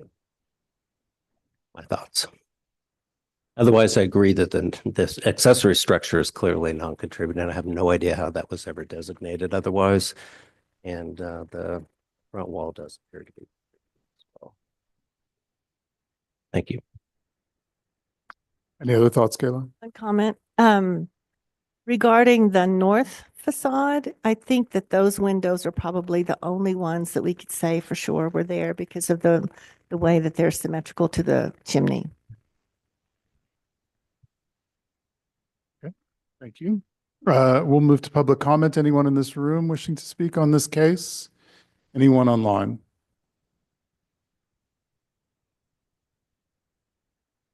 Yes, Chair Guida, we have Ms. Stephanie Beninato.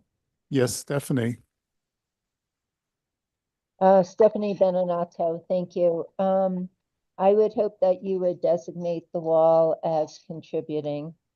And I have mixed feelings on the structure itself.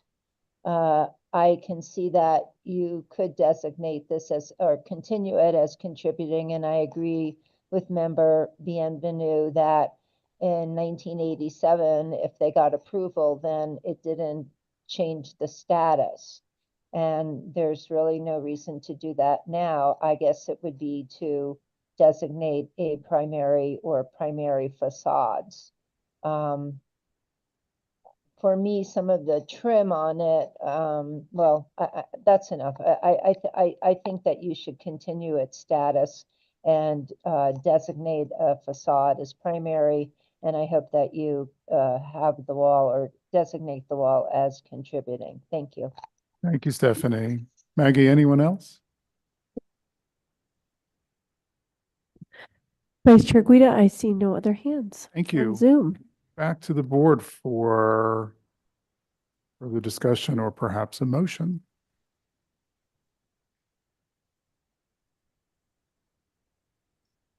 Member Benvenu. Thank you, Chair Guida. I'll go ahead and make a motion in case 2024-009-369 HDRB 345 Garcia Street. For the reasons stated on the record earlier, I move that the historic status of the main residential structure be maintained as contributing with the west elevation and northwest corner, the area around the chimney as the primary facades as recommended in the HICP, that the status of the accessory structure be downgraded to non-contributing and that the front wall be designated as contributing. Member Benvenu, any exclusions on the on that northwest facade? No. Is there one that you had in mind? I'm willing to entertain an exclusion. I mean, if window, you know, if you thought that windows themselves, the windows themselves, if not the openings, were to be excluded. I don't know that the record's clear on that. I would leave that for a subsequent determination on an application for any modifications. Okay. Do we have a second? Each I have a second. We have a motion and a second. Amanda, can we have a roll call vote, please? Absolutely. Member Degnan, Member Aguilar Madrano, Yes. Member Benvenu, Yes. Member Bescheid, Yes. Member Mather. Yes. Thank you, Chair. The motion has passed. Thank you. Next case is 340, next case is 1182 Cerro Gordo Road. This is Lanny's case. Lanny, is your applicant present in the room or online? Yes, they're here. Right, great. Take it away, Lanny.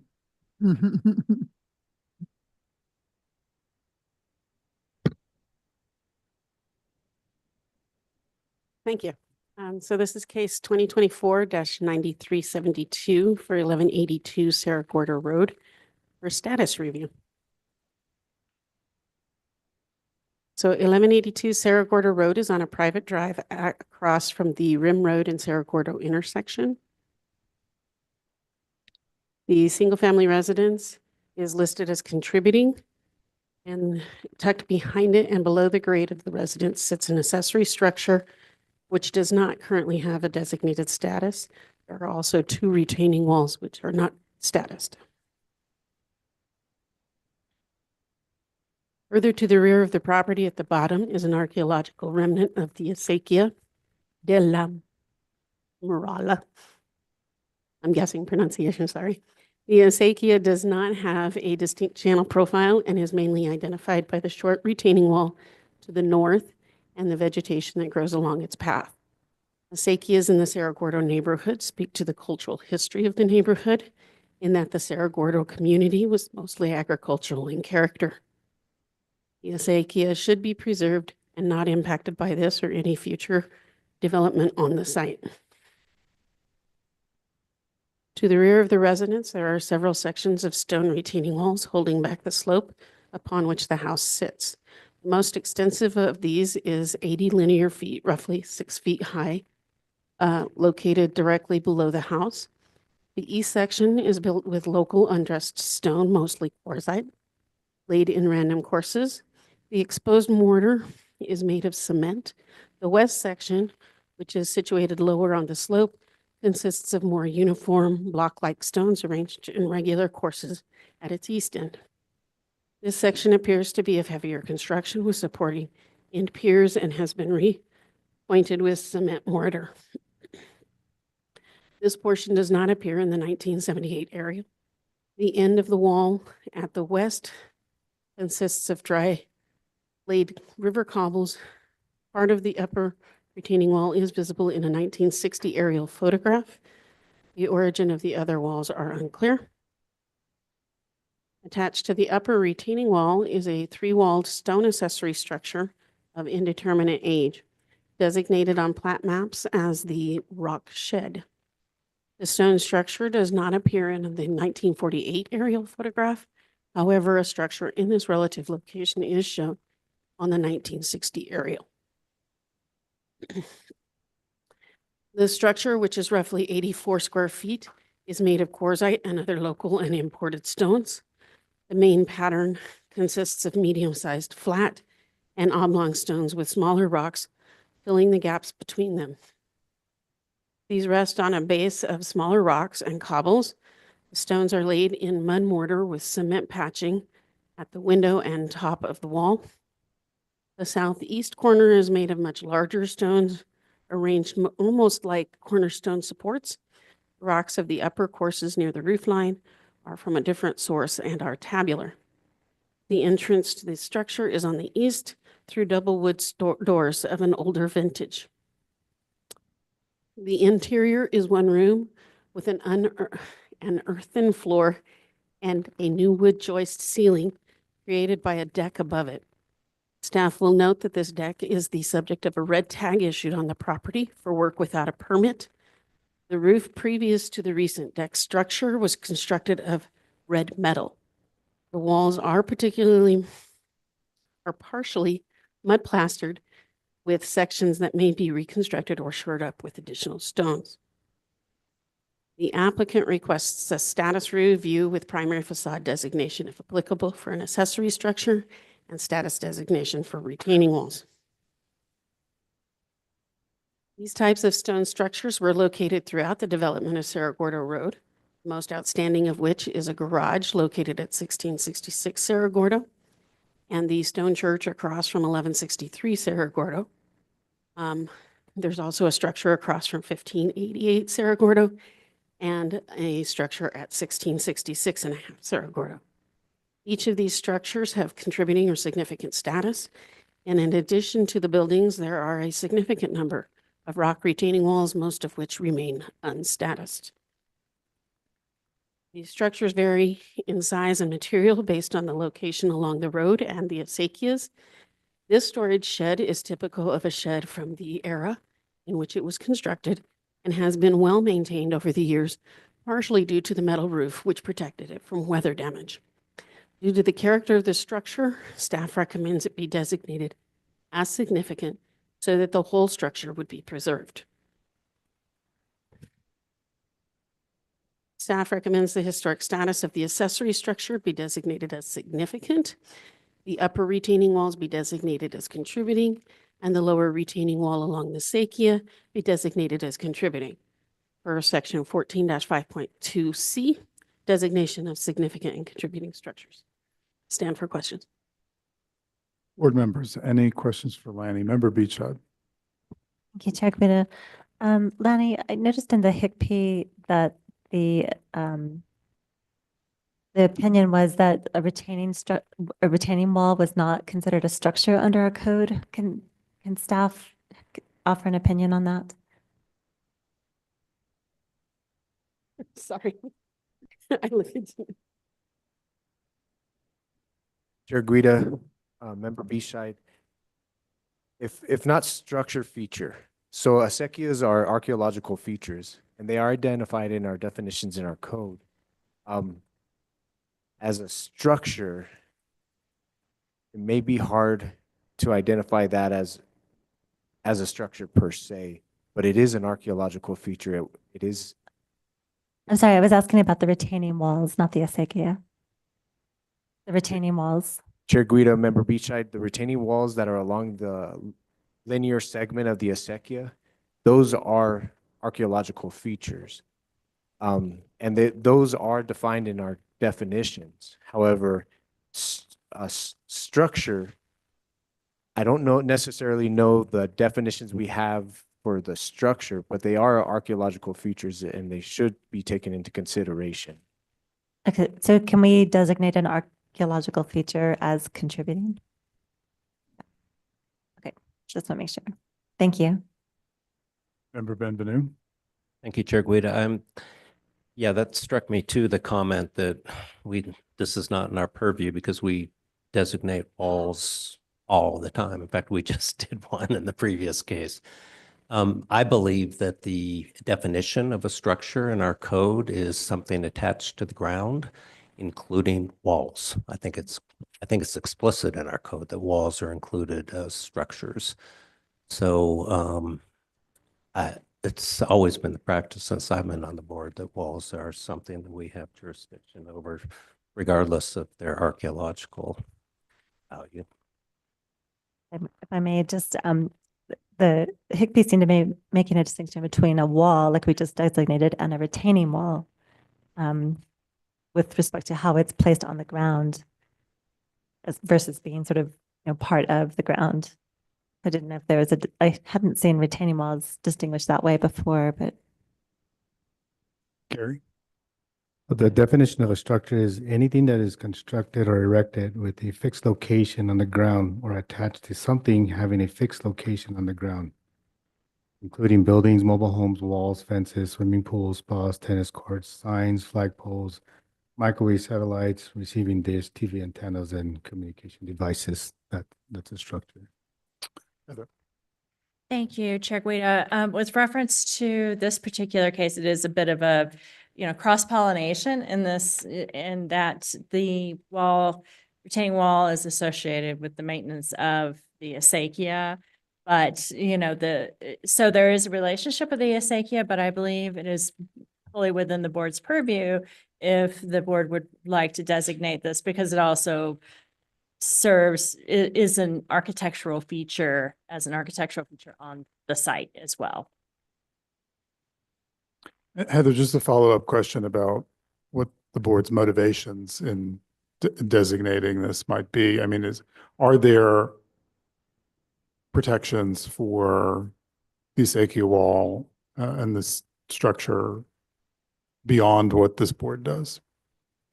Chair Guida, the acequias are typically designated through the review by the Archaeological Review Committee. And we've had a lot of substantive discussion with that committee as of late, because it's not only the boundary of the acequia, but what's holding up the acequia, and that's relating to a different site. But in that particular case, it was earth. In this particular case, it's walls. And so as earth is not necessarily a wall, that was more related to the Archaeological Committee review of that. In this particular case, it does reserve the, or provide the structure for the acequia.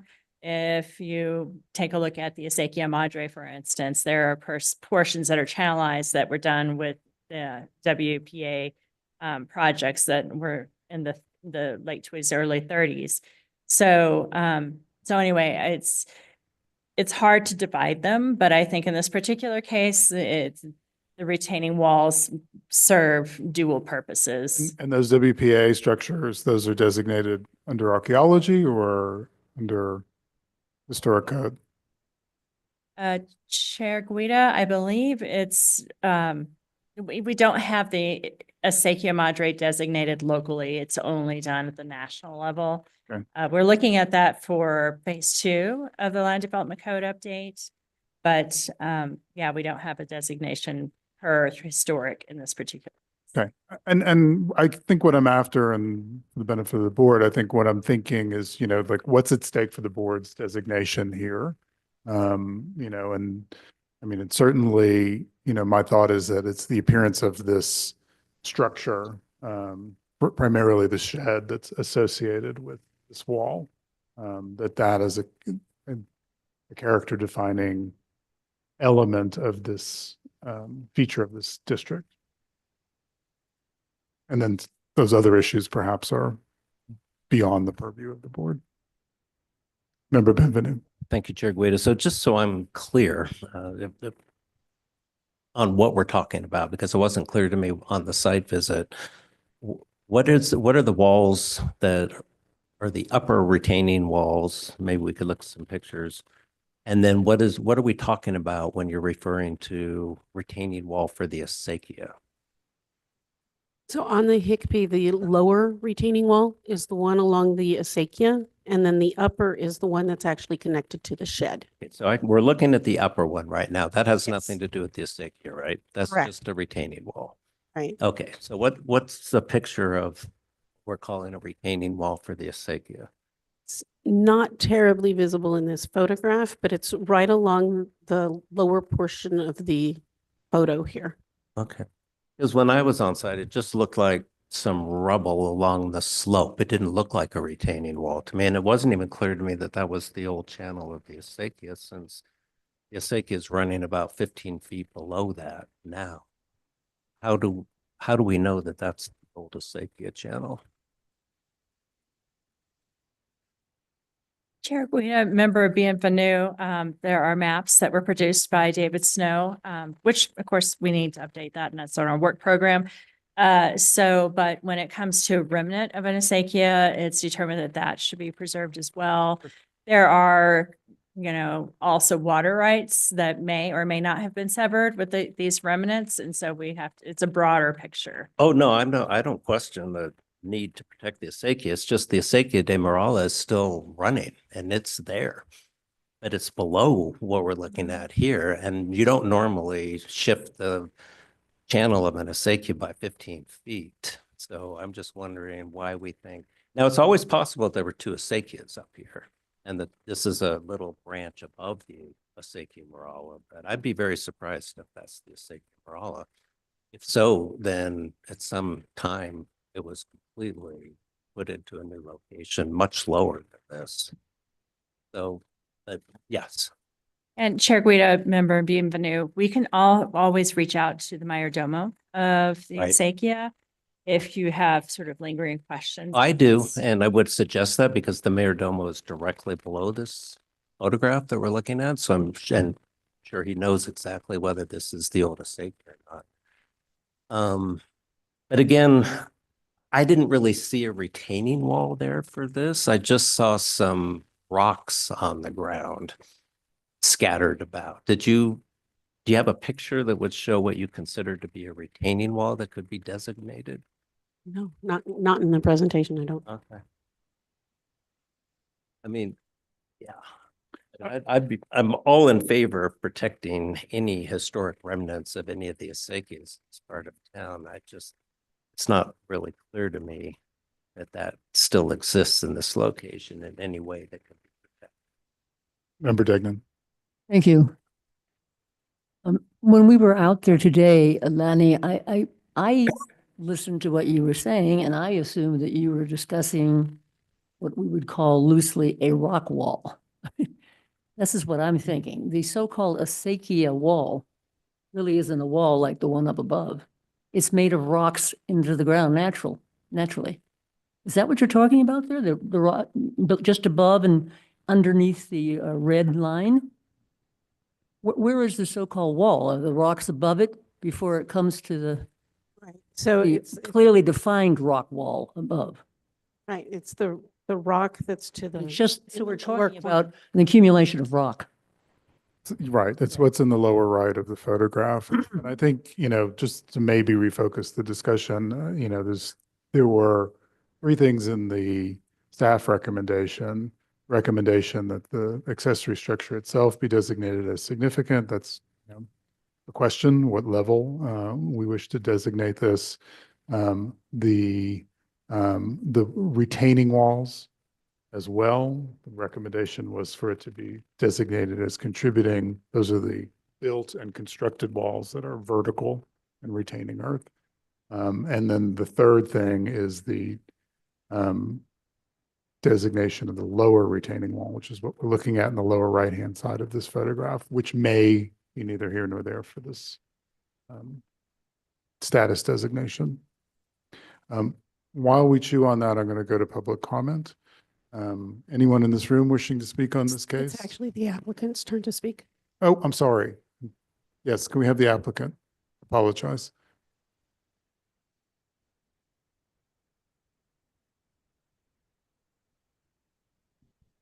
And you'll have to be sworn in, please. Please raise your right hand. Thank you. State your name and address for the record. Into the microphone, sir. Christopher Hill, 74 Happy Trail.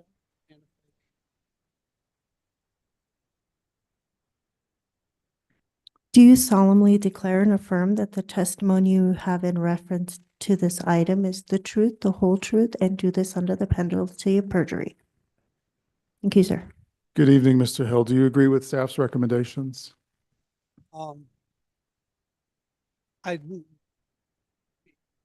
difficult, but as the person who. And sir, please speak directly into the mic. Maybe you could pull it up a little. You're tall.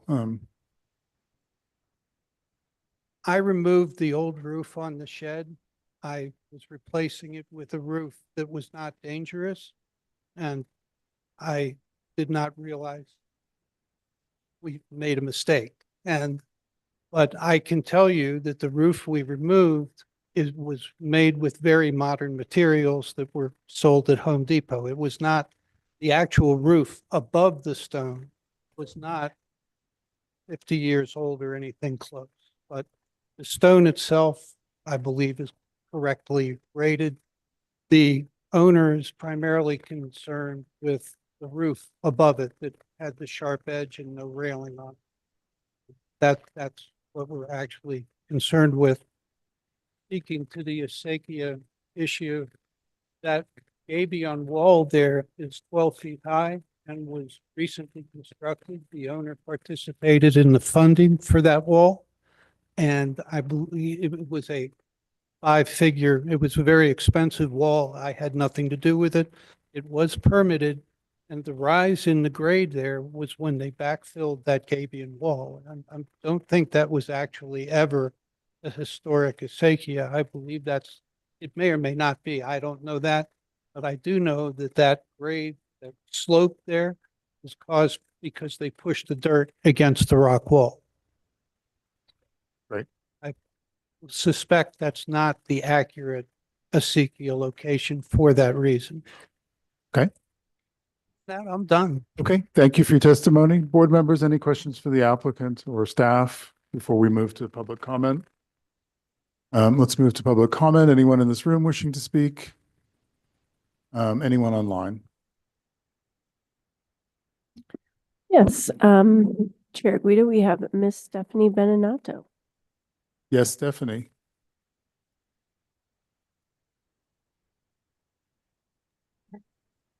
Can you hear me? Yes. Okay.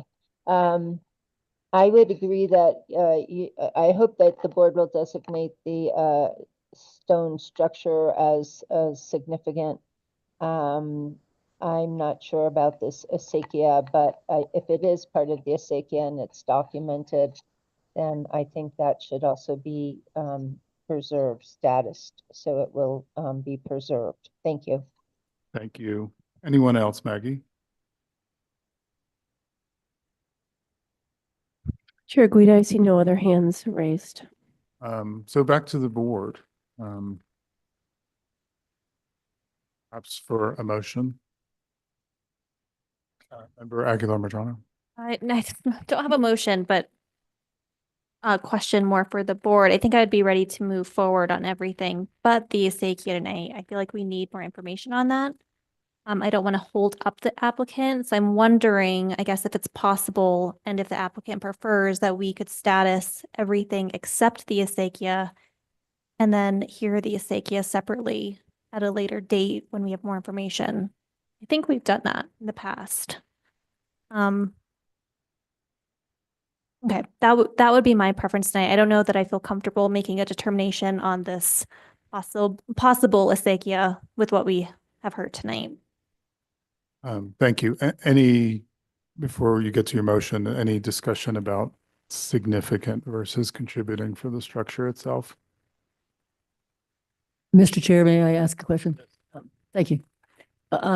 Thanks to my colleague, member Aguilar-Medrano. She pointed out to me, I just wanted to make sure I knew personally what it was we were talking about when we were talking about the acequia wall, the lower wall. And I think it's important, you pointed that out to me, and I thank you. Down the bottom right of that photograph that's what we're talking about, correct? Yeah. I didn't have that. I didn't have that in my mind right, and she corrected me, so I'm glad. I just wanted to point that out. That is what we're talking about. That area right there on the lower right-hand side. Yes, that's the lower. Thank you. Member Beachard. Thank you, Chair Guida. With respect to the question you posed about the status of significant versus contributing, obviously this is a really interesting shed, but significant requires the highest level of historic integrity, and without the roof, which I guess we don't know when the original roof was removed, but it seems to have not been in place for quite some time. I just wonder, with the roof it has, with a modern roof, does this qualify for significant? I mean, certainly the walls do, and I don't know that roof is actually in keeping with the walls. You know, it's a pro panel or metal roof. Definitely was not what was originally there. So I kind of feel like contributing might be better, and it's definitely worthy of preservation, but just because of the lack of integrity on the roof, I don't know if it qualifies.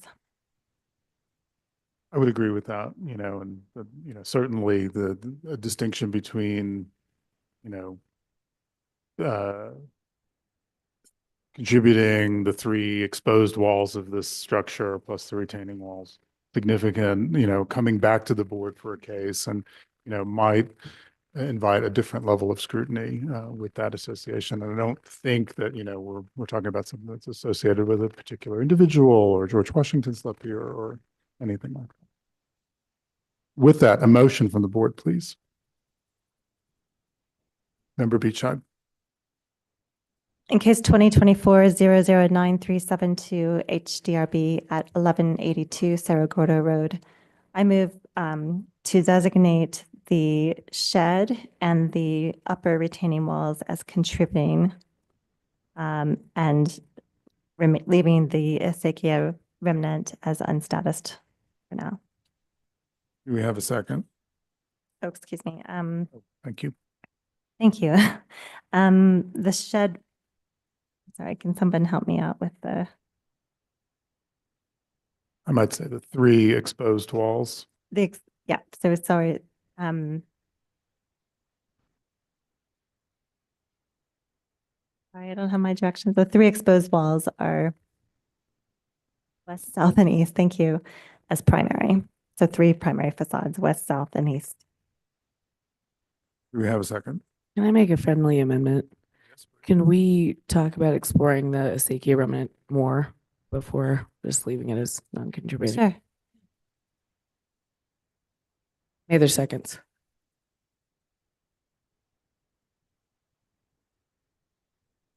Before we vote, may I be recognized?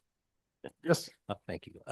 Thank you, Chair Guida. So I'm not clear where we're at right now. So the motion, maybe I need to hear it again. What was the motion's direction with respect to this? I left the acequia out of the motion. You weren't saying it was non-status, you were just not addressing. No, sorry, I just was not addressing it with this motion. I was just saying Member further- Breach-John, do you mind repeating your? Sorry, I know it's confusing. The motion is to designate this stone structure as contributing with the 3 exposed walls as primary facades, west, south, and east, and the upper retaining wall that's connected to the stone structure as contributing. Thank you. Motion and a second, Member Benvenu. Thank you, Chair Guida. If I may add a friendly amendment, that no alteration be made of the acequia, the purported acequia as described in the staff report, unless and until there is a designation by the board as to whether or not it actually is the acequia and should be status. I certainly agree with that sentiment, but I don't know if it's up to us to designate the acequia. I feel like maybe this belongs in another board, the Archaeological Review Board. I don't know how we're going to get the right information to make that decision. Well, I guess, yeah, I agree that we can't designate the acequia because that's under other jurisdiction, but the wall, the retaining wall apparently is the Historic Preservation Division's view is that we do have jurisdiction over that. They recommended that we actually designate it as contributing. And because of that, I just think that it should come back before us before any alteration is made. That would be my friendly amendment if you accept it. Yeah, I don't think I see any harm in that. I'm not really sure how the two boards interact with respect to things like this. If that is in fact an acequia, but there seems to be some question about whether or not it is a remnant of the original. But then if it's not, we're designating a pile of rocks. Exactly. No, I think that ultimately you've heard me. I don't think it is the acequia, and I Yeah. don't think it should be designated, but staff is of a different opinion. The Higbee is as well, at least as to the fact that it's the acequia. And maybe I would reframe the friendly amendment that no alteration be done unless staff approves on the basis that it is not within the board. I think it's a decision staff could make, I think, right? Can we just maybe hear from staff on that? Yes, Heather. Yeah, Chair Guida, Member Beachside, and Member Bienvenue, I believe that might be the appropriate course of action. Given that we don't have the information from the Mayor Domo and as to the mapping and all of that, certainly it's a feature that we would not want to be changed without additional review. So, and this board has in the past placed a condition that if regarding archaeological review, if any changes were proposed to an acequia in a different case. And that would be appropriate here, if that's the pleasure. Okay, so if I'm hearing you right, I'll suggest that I amend the motion to include a condition that staff approve any proposed changes to the acequia remnant, noting that if that is indeed the acequia remnant, that the lower retaining wall would be considered contributing by this board. Is that sufficient or? Member Guida, I'm sorry, Chair Guida, Member Beachside, I think that's appropriate. I would maybe, just to make it as clean as possible, say that if there's any change proposed to the acequia remnant, it must be reviewed by the archaeological review. And okay. Probably all right. May I just adopt your language for the motion? Thank you. Okay, motion and a second. We had a clarification. May we have a roll call vote, please? Member Mather, Yes. Member Benvenue, Yes. Member Aguilar Majano, Yes. Member Degnan, Yes. Member Beachside. Yes. Thank you, Chair. Your motion is passed. Thank you. Moving on to 821 Acequia Madre. Paul, this is your case, and I see Gayla is in the room.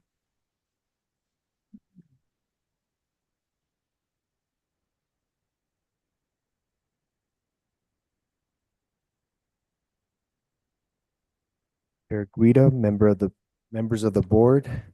In case number 2024009400, HDRB 821 Acequia Madre is a single-family residence listed as contributing, and the garage and yard wall as non-contributing to the downtown and Eastside Historic District. The main residential structure was built in the late 1940s on a 0.19 acre lot and comprises of approximately 1,400 square feet of roofed area. The main structure was built in the Spanish Pueblo Revival architectural design style, as seen by the adobe block construction material, flat roof and rounded parapets, and recessed doors and windows. The garage was built in the 1960s and constructed out of the masonry, cinder block, and stucco. The yard wall encapsulates an open area between the main house and the garage and is approximately 4 feet high and constructed out of masonry cinder block. The main structure has had an addition added to the north elevation with a portal on the east elevation. The proposed remodel of the main structure and the garage will provide the owners and the space needed to live while preserving the contributing status and the primary facade of the structure. So with the main house, here we have the main house north elevation and that eastern addition of the portal. Here we have the main house south elevation. That's our primary facade along the Acequia Madre, and the main house west elevation with the wall and the garage. Let's see here. Here we have the garage north elevation with the wooden gate, and the garage east elevation with the garage door. Here we have the garage south elevation with the overhang portal, and the west elevation showing the garage zero lot line, I believe is what it is, with the wooden doors and window. The garage itself is non-contributing and the wall. So on the main house here, they're looking at constructing a 296 square foot addition with a 280 square foot portal. Raise the roof height from a maximum height of 16 feet 11 inches to 17 feet 6 feet and 18 feet 11 inches respectively, for which an exception is requested, and construct a 4-foot high yard wall in front of the primary south facade, for which an exception is requested. Here on the garage, the applicant is proposing to construct a 358 square foot ground floor addition and a 428 square foot garage with a 437 square foot second story addition on top of the current garage. Raise the roof height from a maximum height of 16 feet 11 inches to 24 feet, for which an exception is requested. And so here we have this current site plan showing the main residence and the garage. The existing site plan. Here we have the proposed site plan with the casita garage addition and the addition on the north and east facade of the main house. Here we have the ground floor plan and the main floor plan. And also is the roof plan, which is in your packet. So here we have the north elevation on the main house, the existing and proposed elevations, showing the raised height of the roof, new windows, and the extension of the new portal. Here we have the existing and proposed east elevations on the main residence, where currently where that portal extension is, just extending, raising the roof and adding windows. On the existing and proposed south elevation, they're raising the roof line on the back, on the step back, and then adding the yard wall. Here on the existing and proposed west elevation, they're adding the addition and raising the roof line. The next the existing north and proposed elevation for the casita garage addition, here they're raising the roof line from the current roof line, I believe it's 13 feet high, to 24 feet. Here we have the existing and proposed east elevation of the garage casita addition. A 2-story portal, new windows and doors, and the extended square footage. The existing and proposed south elevation on the garage casita addition with a new 2-story addition, new windows, doors, garage proposed. Here we have the existing and proposed west elevation. Here we can see the view from the 2-story addition. Here's a good rendering of what the proposed look of the structure is. And the finishes, the color of the stucco and wood trim will be buckskin and stucco and white turquoise painted trim. The new windows are painted wood, true divided light, The light fixtures will be sheeted wrought iron similar to the existing, and the colored concrete will be brown, and the gravel on the site were the at the project site. Staff recommends approval of the proposed project and finds that the exception criteria has been met and the application complies with section 14-5.2D general design standards for all historic districts and 14-52E downtown and east side design standards. Staff stands for questions. Thank you. Well, board members, any questions for staff before the applicant's presentation? Okay, Ayla, you're up. Evening again. Given that I wrote so much about exceptions and why we're doing this, I would like to just stand for questions unless you have, or I'm happy to answer questions. Board members, any questions? Stunned silence from the board. Member Benvenu. Thank you, Chair Guida. Yeah, I don't want silence to be construed as agreement. So I guess I would like you to address exceptions. I mean, this is a huge project, as you can tell, on this modest existing property. And it's quite a bit of height, and the story poles are imposing, to say the least, on site. So Okay, I'm happy to talk some. Yeah, I would I'm happy think it to. might be helpful to go through the why. And also, the two clients that I'm working for, they're also online and they would also like to speak. They grew up in this house and they, when their father died in the last 3 or 4 years, and they could probably address this, I know they can address this much better. They bought out their siblings and they want to have this be a home for both of them. So when they're both here, they can stay on the property. And in order to do that, the current house has 2 bedrooms, the one that the kids had, and then the parents' bedroom. And now the 2 sisters would like to have 2 houses. The garage is very tiny. And as we started in on this process, because of the smallness of the lot, we realized we had to go to a second story. They also wanted to have a garage, and that was important to them because they don't live here full time right now. And so storage for a car, etc.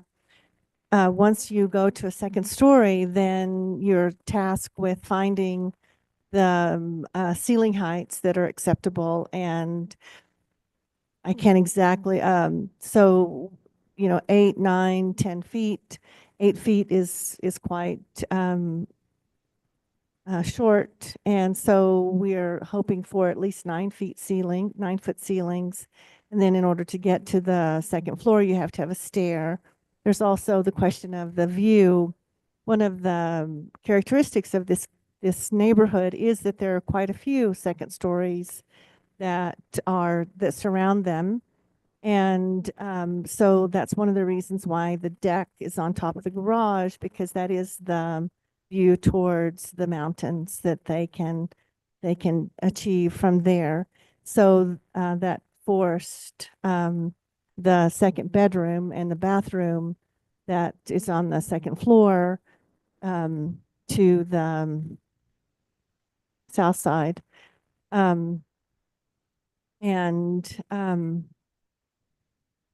of the challenges that one faces when adding second stories to boxes is it just looks like a second story box or just another box on top of a box. And so I did attempt to make it as sculptural as possible, which does adds more mass to it. I'm also trying to break up the massing with the wood railing. So even though it's not a full 3-foot railing, it's part of the like on top of the garage. the parapet as part of the railing itself, and also adding a portal, which is very characteristic of many second floor sort of balconies, if you will. The alterations to the main house are really to, again, give it a little bit more volume on the inside. So one of the structural deficiencies of the house currently is that the ceiling is sagging. So there were undersized members. I mean, they're not failing. It's just sagging. And so we will be replacing the whole roof at some point. And when we, again, wanted to have 2 bedrooms in each house, we needed to add a second bedroom because the sisters like to entertain. And so the kitchen dining area needed to be reconfigured. In order to do that, we had to take away one of the bedrooms. And so we're adding a second bedroom, which is towards the back. We're reusing the old windows. Also the portal right now is oddly accessed from the laundry room. And so we're hoping to have a more gracious space that opens on to what's the remaining of the yard, the yard between the 2 homes. And again, the ceiling heights became a design idea of having more spacious rooms. And then I'm sorry, one more, Sure. the front wall. So, and that will have to be, a driveway will be over the acequia, which of course we would work with the Mayordomo about. But there's very little parking. Even now, it's difficult to, once there's one car in the driveway, then everybody's just backing out. And so there's an idea that we needed to increase some of the parking.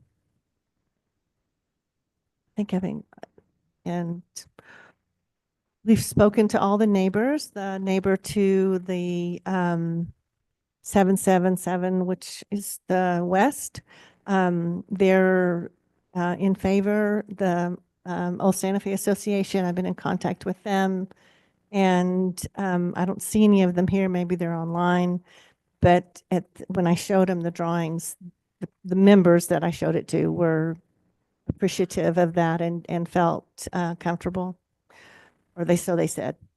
So that's hearsay, I know. I think that's it. Maybe the owners would like to talk. Sure. Maggie and Amanda, may we have the owners of the property sworn in? Okay. Oh, sorry about that.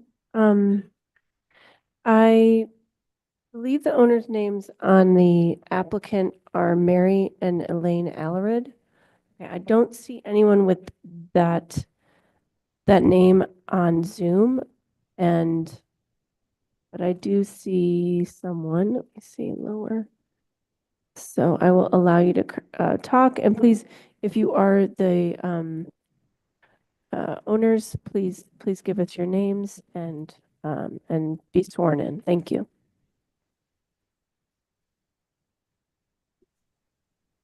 Hello, You should. it's Yes. Mary Alarid. And This is Elaine Alarid. We're together at the same house. Okay, will you please state your address for the record? And this will be for the both of you swearing in at once. my address is 1206 Stafford Drive. And you Cupertino. are Elaine? I am Mary. Okay. And it's 1206 Stafford Drive, Cupertino, California, 95014. Okay, and Elaine? Yes, my address is 4901 Fond du Lac Trail, Madison, Wisconsin, 53705. Thank you. Do you solemnly declare and affirm that the testimony you have in reference to this item shall be the truth and nothing but the truth, and do this under the penalty of perjury? I do. I do. Thank you. They have been sworn. Good evening, Mary and Elaine. Do you have anything to add? We would just add and thank the board for their consideration of this extension to the compound, creating a compound area for our family. It was the desire of our father to really keep the property in its ownership of the family and have something long-term for the family to use. I'm sure you may know that our family had the adjacent property at 777 as well as the 710 Canyon Road property. And so we have a long-term history in the property, but it was really our desire to make it a compound for our families, our two families, our children, and so on and so forth. We appreciate the consideration of the board, and we agree with the staff's recommendation. We're open to any questions. Yeah, and if I may add, as Kayla said, we've shown the drawings for the proposed constructions to the neighbors. And I believe we have a letter of support from at least the neighbors at 777 Acequia Madre, which was our grandparents' home. Again, showing their support for our project. Great. Board members, any additional questions for the applicant? Mr. Chair, thank you. Member Degnan. Thank you. This is for Gayla Bechtel. It's an amazing project that you're approaching. I admire you for that and the owners. When we were out there today, it just seemed so overwhelming. That just the concept. So I'm just asking you straight out. I'm sure you probably thought about, could there be not so much massing? Could there be less massing? I mean, have you thought, I'm sure you have, but could you tell us what your thoughts are in that regard and why you settled on this? Because it's quite a bit. Yes. And it was instructive to see the story poles yesterday when they were put up. And if you look at it only from the perspective of single story, like from the existing house, it does seem quite massive.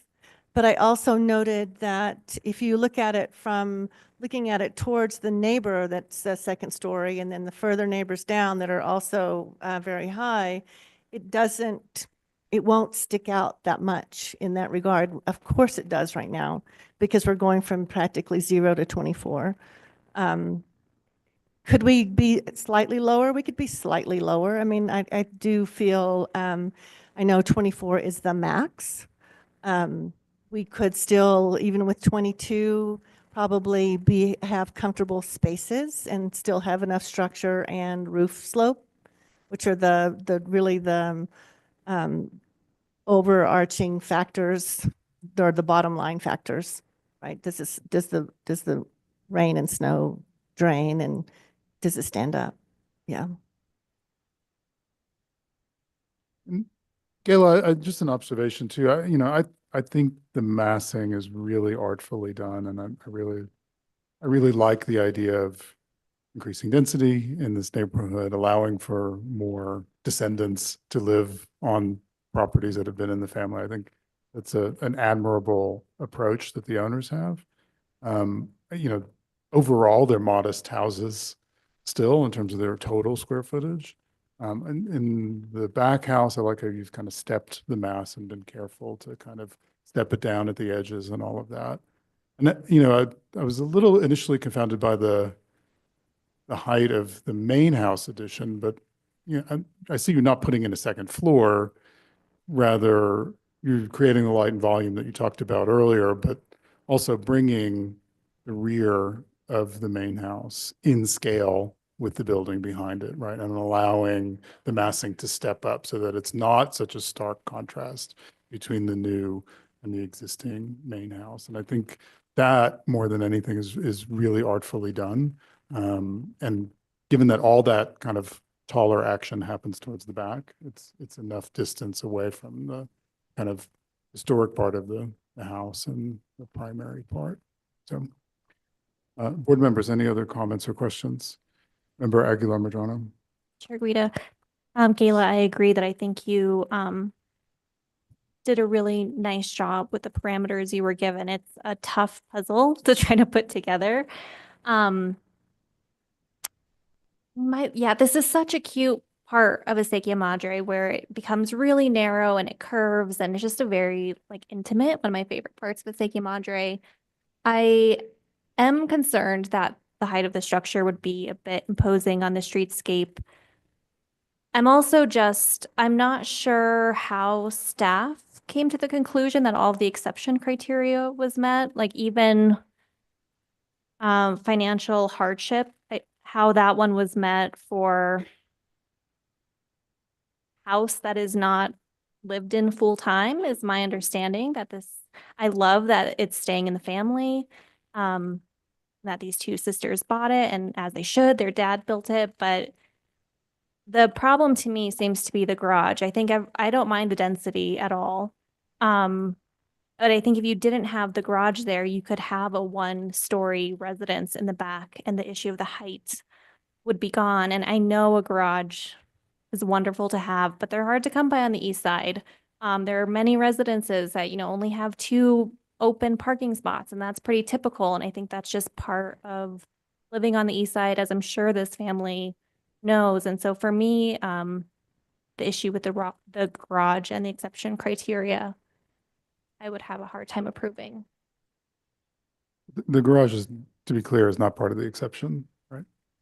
Right, I guess, but the reason they're seeking the exception is because the space isn't available because the garage is there. If they were willing to give up the garage, seems that there's enough space that they wouldn't need to seek the exception, that it could all be a single floor house back there. Okay. And I still want to get public comment, but board members, any other questions? Thank you, Chair Guida. No questions, but I'll follow up on those comments. I guess to me, the problem here is that this is coming before us under the exception criteria. So that by definition means it does not meet standards of the ordinance as written for height. And I can sympathize with a lot of the reasons why the applicants want to go higher, but we're not as board members allowed to basically rewrite our code. We're only allowed to apply it. And the height restrictions were an enormously contentious policy matter when they were enacted into law, as you may remember if you were here. If not, you can read the newspaper articles. This was a huge fight over limiting height, all over Santa Fe, but particularly in the historic district.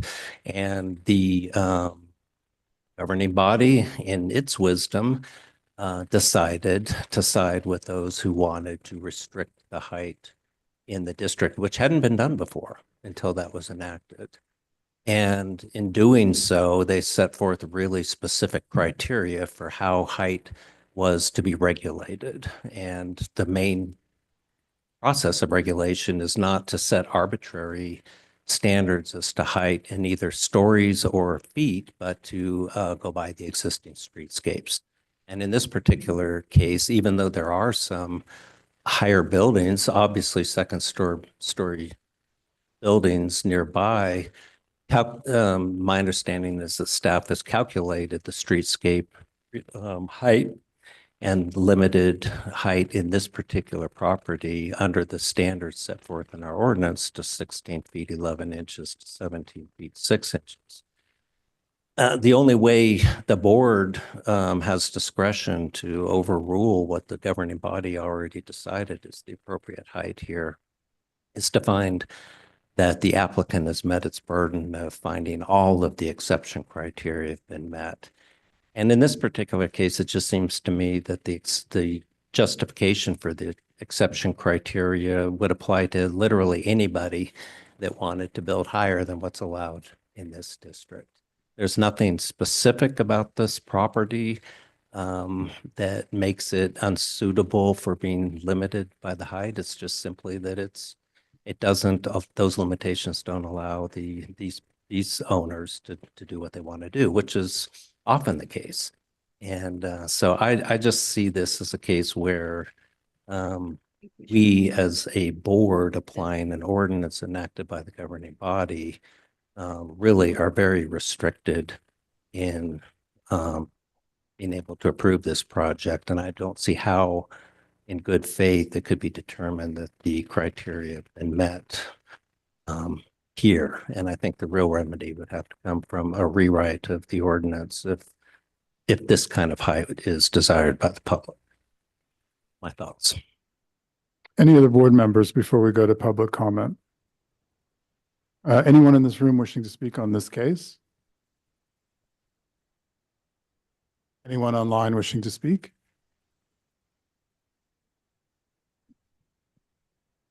Vice Chair Guida, looks like the applicant has raised their hand. And then also Miss Stephanie Benenato. Let's hear from the applicant first, since they raised their hand first. Hi, this is Elaine Alarid.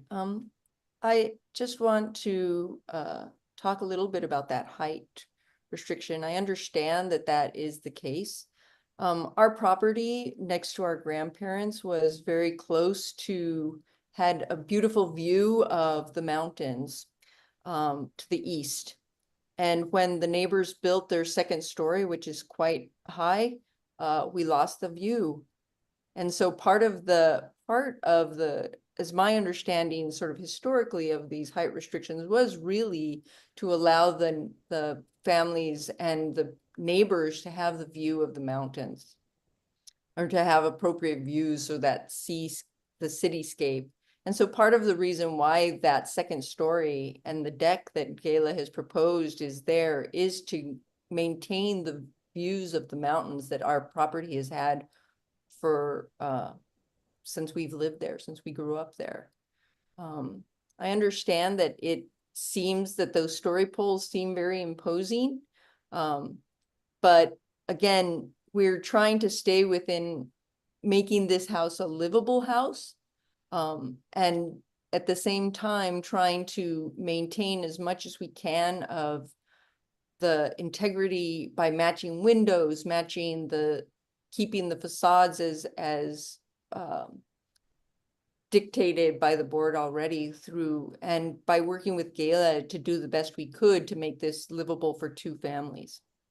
And we understand that the garage is something that you may not approve of, but for us, especially right now, since we are not able to move to Santa Fe until we're until we're out of work, we need that garage for storage space. Our grandparents who lived next door had a huge garage that you probably see in the 777, which had all the blacksmithing material and has a lot of material that we still own that is in our current garage that we would like to keep. And without a garage, we won't have any place to store not only our car, but the materials from my grandparents and our great-grandparents' blacksmithing shop. So we're looking for that garage not only to park a car, but also as a storage area, which is really essential for us. Thank you, Ms. Alarid. Stephanie.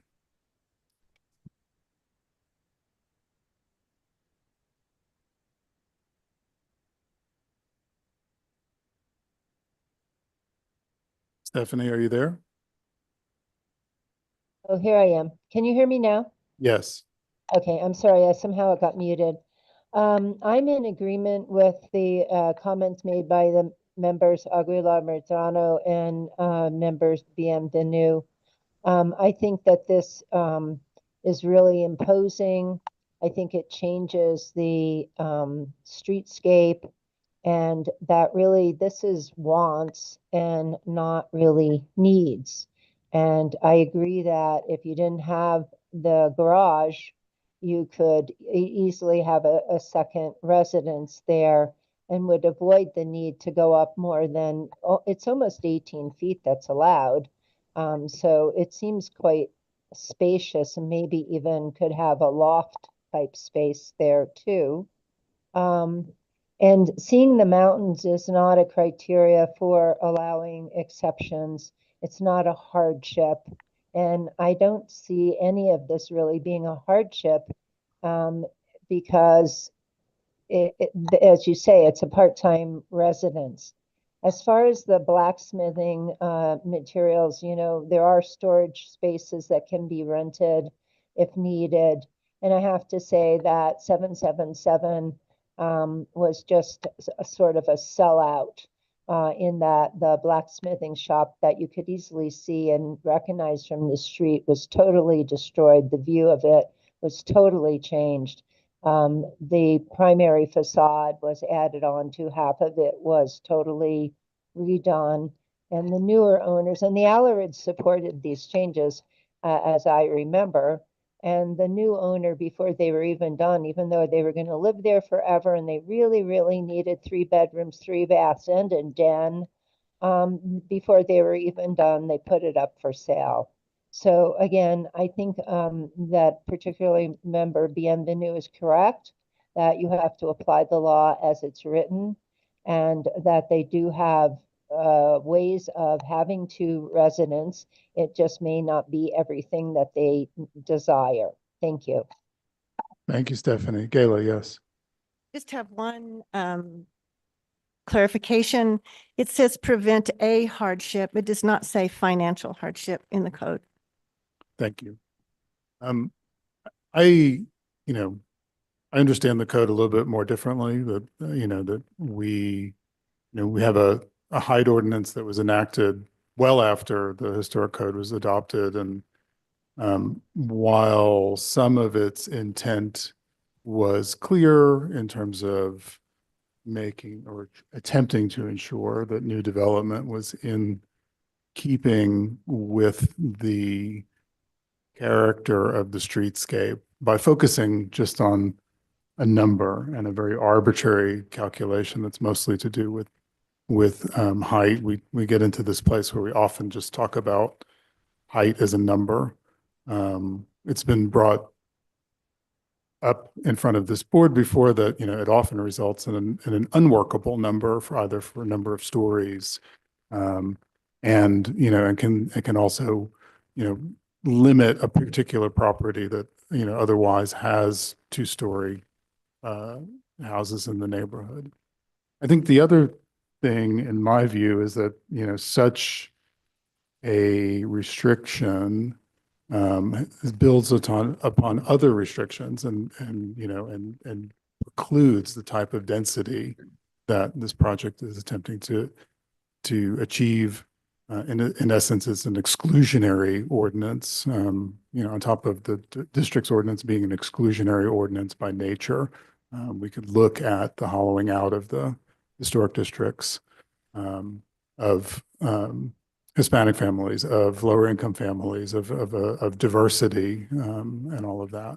Now, this project is not the hero of all of those things, but, my personal view is that we have an exceptions process. So yes, there is the code, but that does not mean that in the case of a particular project, exceptions cannot be pursued and granted based on the circumstances of that particular project. Come back to the board for any further discussion and a motion, please.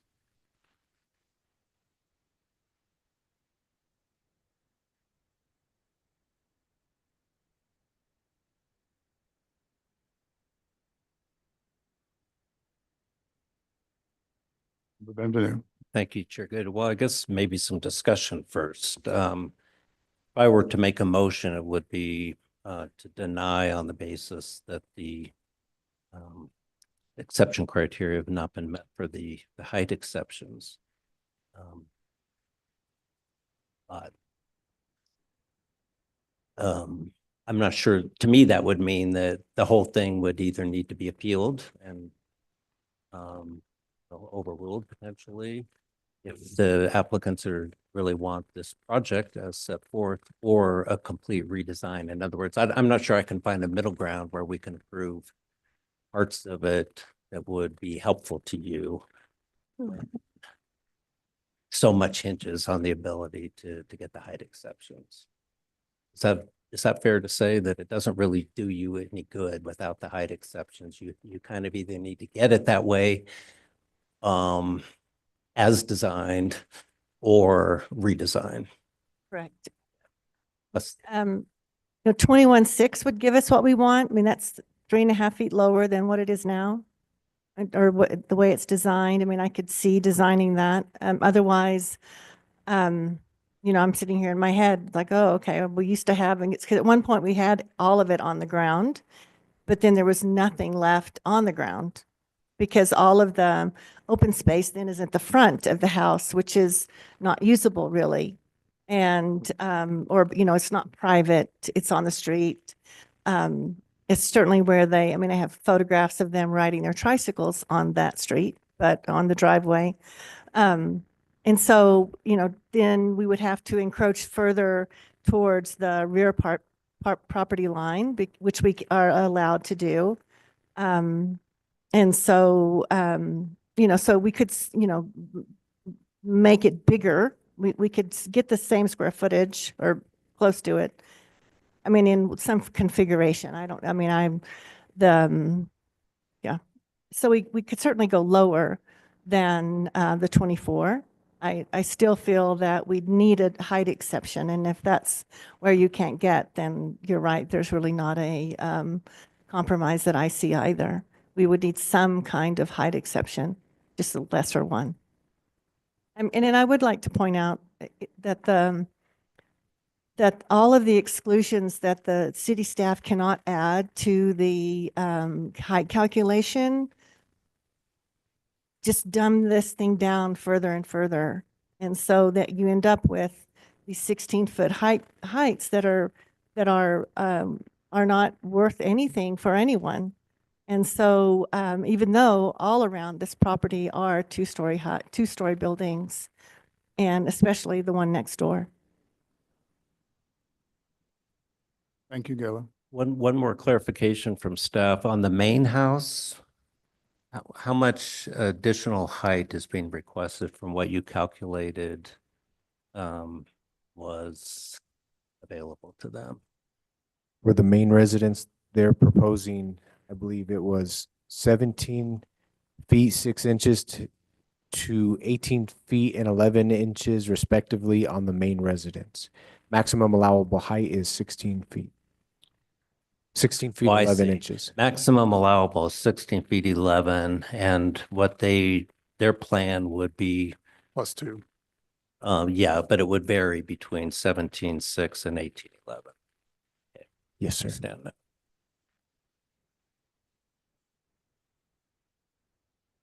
Okay.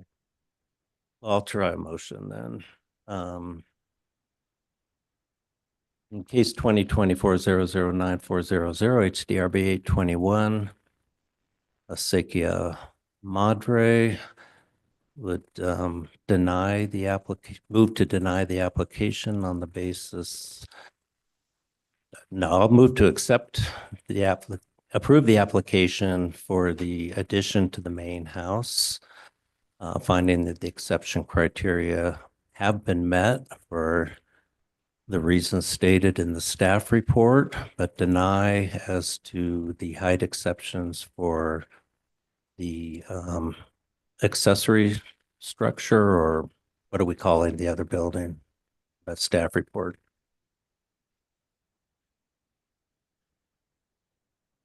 That would be the Chair Guida, member Bienvenu, that would be the remodel of the garage. The garage, okay. And specifically have findings entered that the requested design and height requests would damage the character of the district, are not required to prevent a hardship to the applicant or an injury to the public welfare, that it does not would not strengthen the unique heterogeneous character of the city, are not due to special conditions and circumstances which are peculiar to the land or structure, are are not due to special conditions and circumstances which are not a result of the actions of the applicant, and that they do not provide the least negative impact with respect to the purpose of this section.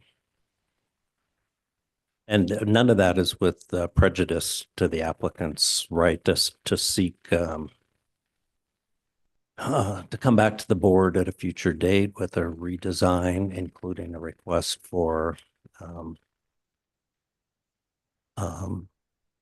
exceptions pursuant to a redesign. Member Aguilar Madrano. Thank you, Chair Guida. Just point of discussion real quick. I was trying to flip through, maybe you can tell me your understanding of why we would accept the exception criteria for the main house, but not the addition. I'm not sure that I have a very solid understanding of why the roof extension is needed in the primary house. Do you? And how that would relate to like the hardship criteria? I'm just worrying if accepting one without sound reasoning is going to kind of water down the reasoning of, because they seem very the same. Do you know? Well, yeah, if I were to justify that, and we can amend the motion as well, because I'm both minds on that topic. It sounds like we're talking about 1 to 2 feet for that exception criteria, and it's in the back of the house, so it would be it would be a step up, not visible probably from any public space that I could imagine. And there would be benefits that could be achieved by the applicant for that very limited additional space that would not be achieved way, as I understand that. Okay. That, I'm sorry. Yeah, do we have a second? I was just gonna say, I'll second the motion. Roll call vote, please. Sorry, can we just continue? the sorry. discussion? Yeah, sorry. I would also say that with respect to that discussion you were just having, that the addition of a second story is much different than a small height exception to a 1-story building. Like in our code, we're supposed to limit, 2-story houses. They're a rare occurrence, despite this house being surrounded by a couple. So I don't know what to make of that, but yeah, I guess the second story configuration of the height exception would be relevant to the reasoning. Thank you both for entertaining me. I will still second the motion. Roll call vote, please. Member Mather, Yes. Member Bescheid, Yes. Member Benvenu, Yes. Member Aguilar Madrano, Yes. Member Degnan. Yes. Thank you, Chair. The motion has been approved. Thank you. Thank you, Gayla. Let's move on to 532 Don Gaspar. Lanny, this is your case. Is your applicant present? Yes, he is. Wonderful.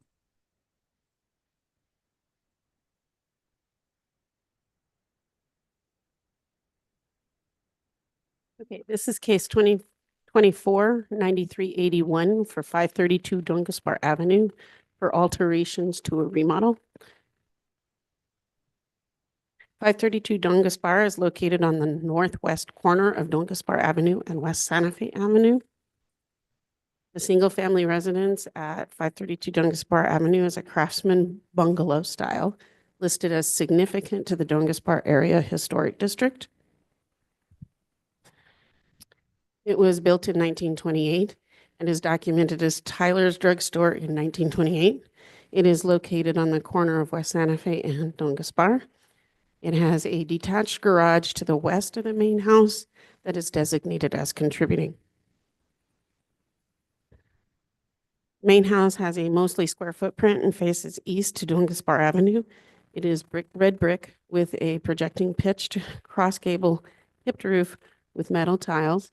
Primary entrance is on the east elevation, which has a porch with brick piers and wrought iron hand railing. The front door has one large light with transom windows and 2 side lights plus dental molding. Most of the windows are double hung, wood framed with concrete seals. The upper lights on the east elevation are surrounded by wood shingles. From the east, two symmetrical chimneys can be seen. The south elevation also has an original bay window and view to the chimneys. The back porch extends along almost the entire west elevation, although the 1930 Sanborn map shows the porch as having a smaller footprint, indicating that the porch was added onto later. Included on the west elevation is a dormer window, 4 double hung windows, and a single light door. A wooden ramp was also added at a later date at the front or east porch, and a small white picket fence attached to the porch and extended southward to the edge of the property. The single-family residence appears to be a twin to the 528 Don Gaspar Avenue with identical building footprints, orientation, roof profiles, and material finishes. Both are in excellent condition and maintain their historic character in a way that exemplify the craftsmanship of the style and era in which they were built. The property came before the H Board in 2022 for exterior alterations, including replacing roofing, windows and doors, the rear west porch, and installing picket fencing. An exception to D5B for replacing architectural features rather than repairing them was granted. However, during construction, the applicant made alterations without seeking approval from the H Board. The applicant failed their historic interim inspection. As a result of these alterations, the applicant continued to work without approval and was issued a stop work order on September 24th of 2024. Now the applicant is before the board to request approval of those exterior alterations, including installing a white railing on the front east porch, an exception to section 5.2D5B for adding an architectural feature on a primary facade is requested. Install 3 ground-mounted HVAC units on the west elevation behind the newer porch to minimize visibility. Construct a 4-foot high coyote fence just inside the existing chain link fence on the northwest corner of the building to shield the view of the HVAC units from the north and the east, and install exterior lighting at the access door to the basement. There also install the door on the previously approved ADA lift. For some reason, that door was left out of that application, and install the required ADA sidewalk to access the lift from the parking area and the street to the south. Install the asphalt parking area with automobile bumpers and appropriate striping. At this point, that is actually a gravel parking area. And install gravel mix in tan along the east and south of the residence. The applicant provided the criteria for the exception to add the architectural feature on the primary facade. Staff does not find that the exception criteria have been met, but the board may find that they do upon further testimony. Therefore, staff currently is recommending denial of item number 1 to install the white railing on the porch. Otherwise, staff recommends approval of items 2 through 8 of the application as it complies with 14-5.2D, general design standards for all historic districts, and 14-5.2H, Don Gaspar area design standards. I stand for questions. Lanny, a question, I know, and I appreciate the inclusion in the packet of the paving, of the parking spaces, of the curbstones, of the sidewalk, of all, and the gravel color, but, these things are beyond the purview of this board, correct? I leave that up to Heather to determine. It has changed depending on our management. Okay. So it's an Heather, interpretation of code. am I right? Chair Guida, yes, I mentioned that it was beyond the purview of the board when I reviewed the staff report. Right. Thank you. And it's in no way to diminish the importance of kind of designing these things together, but I'm just worried about mission creep in the big picture. Especially when we kind of itemize those things on an approval. Do we, if there aren't any questions for Lanny, additional questions for Lanny, we'll move to having the applicant sworn in. Member Degnan. A quick question. Thank you, Mr. Chair. Lanny, did we understand, is this a commercial enterprise or a residence? It was initially a residence, but it is currently being used for commercial purposes. Okay, thank you. Would the applicant like to be sworn in?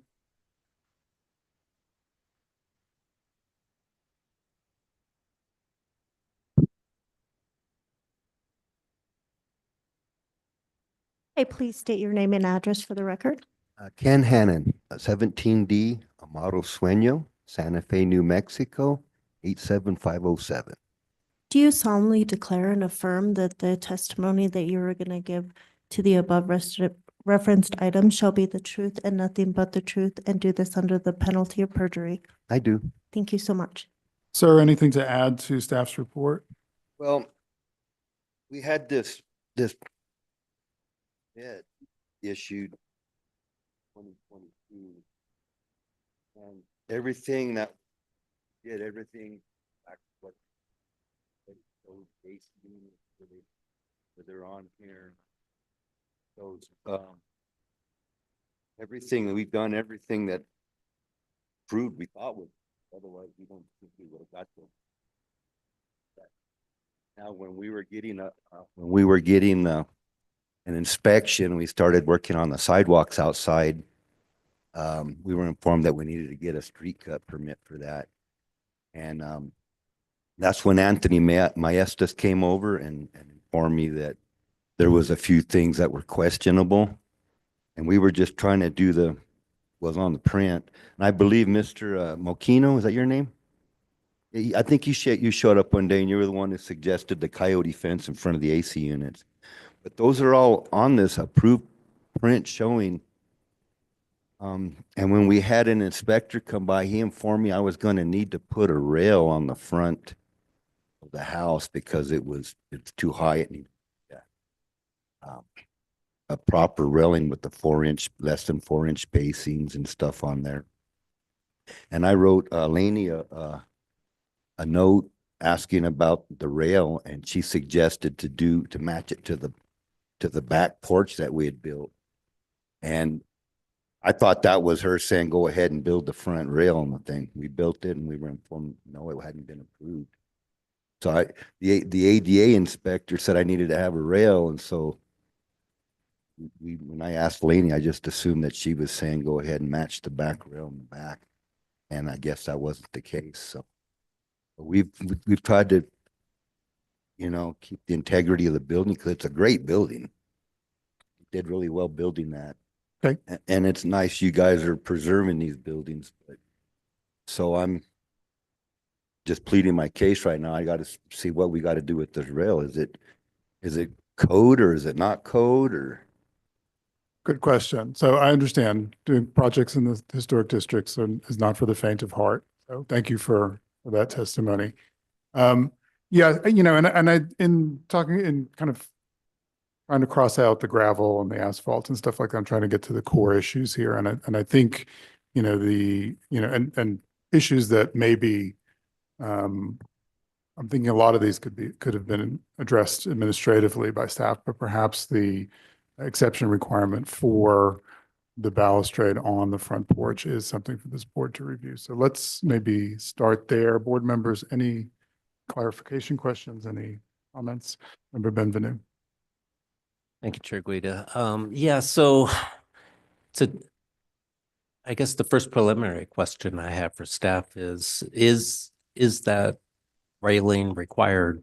Is there a requirement that there be railing on that porch or not? I think the staff report says no. But we just heard testimony that he was told yes.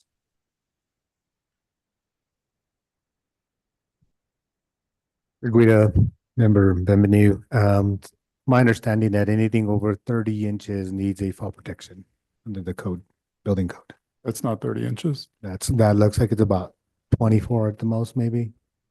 I was told by the ADA inspector that anything over 20 inches or 24 inches that's why he suggested I rail up. Oh. Yeah, I mean, there may be, so there's no building code issue for a guard to protect falls under 30 inches, right? And again, that's beyond the purview of this board. there may be an additional requirement in ADA for, if that porch is accessible, that we have a guide for the vision impaired, if you're in a wheelchair, that you don't roll off. Like those are things that are a concern, I think. And again, ADA is beyond the purview of this board. The question of coordinating these requirements, some of this board and some not, is the job of city staff. And so I think I would ask staff, what's the deal? What is the city directing the applicant to do? And if this is not it, how do we address it? Yeah, just to be clear, that was my preliminary question, which is, for me to decide whether or not we would grant an exception here would depend on whether this is required. If there's no railing required, then I would say this railing is perfectly nice, but it shouldn't be on this building because it definitely changes the appearance of a significant building. It's not that it's unattractive. It's not that it actually isn't consonant with other features. It's just that it gives what we call the false sense of history, because one would think that was always the design of the house, and it very definitely was not. So to me, it very strongly changes the appearance of the house. However, if it is required that there be a railing, this might be the best possible railing you could put on it. So that's why that's the preliminary question. Member Beachhead. Thank you. I would agree with that. However, I would just remind the board that this house and the house next door are twins. And I recall when they replaced the roof on this house, having quite a detailed discussion about it should, having it match its twin as close as possible. I would say the same is true of the railing, since the other house already has a railing, that really they should be in concert with each other because of their twinning nature. They've always looked the same for the most part. So yeah, aside from the fact that if it's required, it should look like the other house next door. Well, we inquired about the rail, about putting the same kind of rail. That railing next door is only 30 inches high. It's just a single piece of bar. And when I talked to the inspector, he told me I needed to have the criteria met, 4 inches, can't get your arm through it, and 4 inches up. And that's why when I inquired from Laney about if we could we would have much rather just put a bar up, just a steel bar on there, but there wouldn't have been anything safe about it on this building. So Heather? We matched the back porch. It's the same kind of rail that's on the back. So Yes, thank you, Chair Guida. A couple of things. So with reference to fall protection, I think this illustrates inspector overstepping their bounds, especially when it comes to a historic building. This should have been done in consultation with historic preservation staff. And the first we heard of it was when it was submitted for an application. Furthermore, that fall protection provision is 30 inches and it might be a desire, but it does comply with code in terms of not having to have some form of railing or anything less than 30 inches. Finally, with reference to an accessible entrance, that accessible entrance is being provided elsewhere. It's illustrated by the lift, the addition of the lift on, I believe, the back side of the building, which is close to the ADA parking space. So this would not be considered an accessible entrance to the building. I agree. And nor do I think it's an accessible area because there's a step between the front door of the building and the porch deck, right? There's a step to get into the building, correct? Yeah. Okay. So I would propose that, and perhaps, given that there isn't a need, there's clearly not a need for a 42-inch guard that meets the definition of a guard per code, the 4-inch rule, all that stuff. I would suggest that this probably should not have come to the board, and that the resolution of this should be a matter of administrative approval from staff. I would double check, Chair Guida, with the applicants. It is certainly up to them as to whether they would want to withdraw or proceed with this design. So my view is that this is not a matter for this board, that a guard is not required here. And that, my recommendation would be to withdraw the case and work with staff for an administrative approval for these elements. And I'm sorry you've been given the runaround. Oh, Member Benvenu.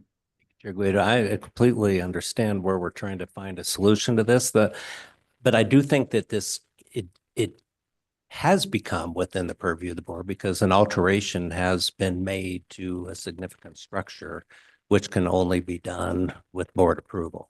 So, I mean, I don't think we can just at this point punt the issue. I mean, we may deny the exception and direct that it be removed, but the applicant has brought forward a request that the board approve this railing as constructed.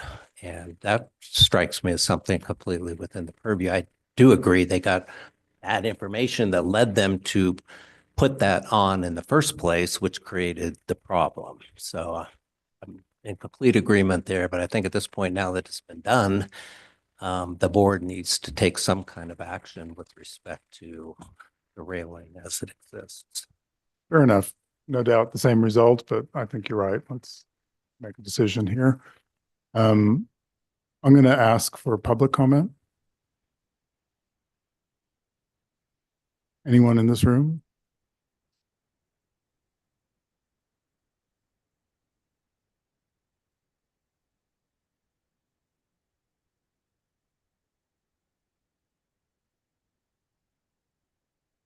Hi, please state your name and address for the record. Richard Martinez Architecture Studio, PO Box 925, Santa Fe 87504.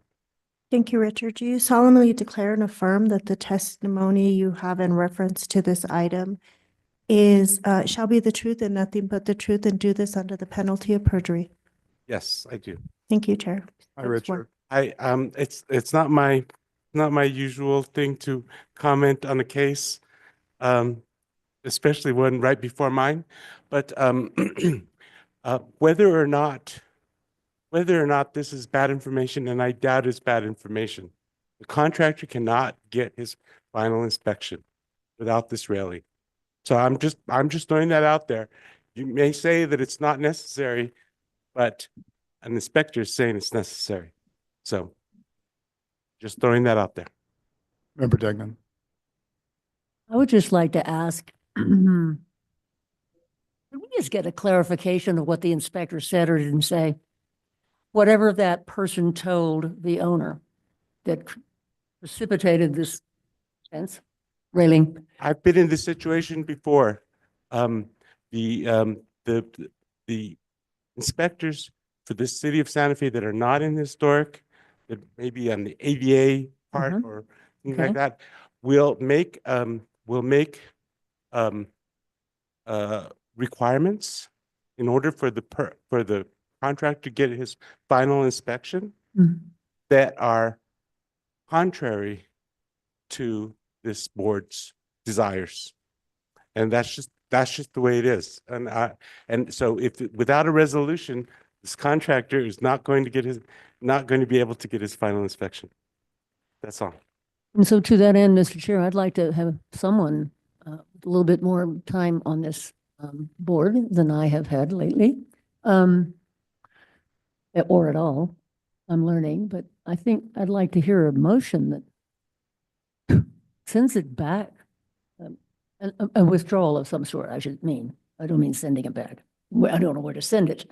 I just say a withdrawal of the application because it seems clear that we would ultimately have to approve if something were there. But right now we have to find out, does it have to be there? We don't know that. Understood. I think that's the debate, whether it's a withdrawal or a ruling. Let's finish public comment. Anyone online? Yes, Chair Guido, we have Miss Stephanie Beninato. Miss Beninato? Yes, hi, thank you. I agree with some of the comments from the board members. For example, having an actual access on the backside satisfies ADA. And just because the inspector is giving wrong information, it doesn't mean that you don't have jurisdiction. Again, if it's not, doesn't have to be there, and that's what I heard, because it's less than 30 inches from the ground, and there is this actual, excuse me, entry that's designed for ADA access, then it can be removed. And I would say deny the exception unless they come up with actual rules that show they have to have it there. And if they have to have it there, they get to leave it. If they don't, if they can't show that they're required to have it, then they'll have to remove it. I would ask that you look at the kinds of materials that are there, that they're using. It seems just not, it seems jarring. And the other thing that's really jarring and hasn't changed for a few years now is the roof itself. It's extremely reflective. The house next to it, it's twin. It also got re-roofed, but it has dulled in the few years over time. This one has not dulled at all. I don't know if you can request the owner to do something about that. Thank you. Thank you, Stephanie. Anyone else online? No, Chair Guida, I see no other hands raised online. Yes, sir. This roof tile matched the existing roof tile almost to a T. And the house next door was put with a shiny steel metal on, totally different than this. This roof right here matches the color a lot closer. If you can look at the old drawings on it there, the old roof that was on it, this roof matches almost to a T compared to the roof next door, which is a shiny product. Fortunately, that is not an issue before the board tonight. So, but thank you for your remarks on that. Let's go back to the board for a motion, please. Member Benvenu. Thank you, Chair Guida. If there's no further discussion, I'll try to make a motion. Case 2024-009-381 HDRB 532 Doncaspar Avenue. I would move forward, find that the exception criteria have not been met for the railing on the porch for the reasons set forth in the staff report, and that staff be directed to work with the applicant, determine with the applicant and other city staff to determine whether a railing is required in order to receive approval, and if so, to work with the applicant in arriving at an acceptable railing design to be represented. Second. Roll call vote, please.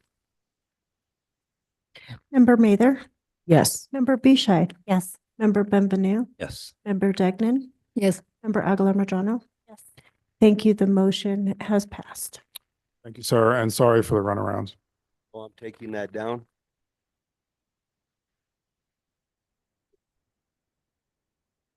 Thank you. Okay, so we are on to the last two cases at almost 9 o'clock. Next case is Gary's 918 Acequia Madre. Gary, are you and your applicant all set? Okay.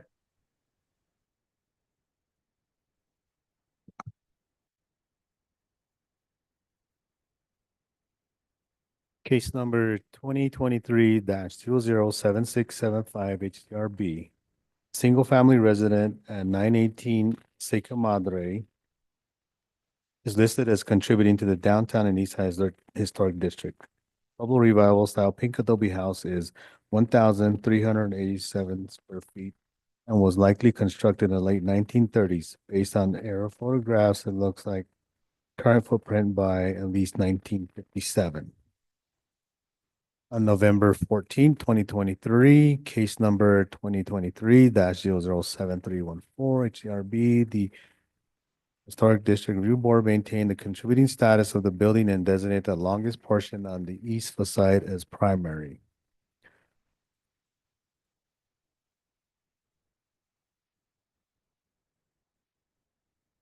The applicant proposed the following exterior alterations.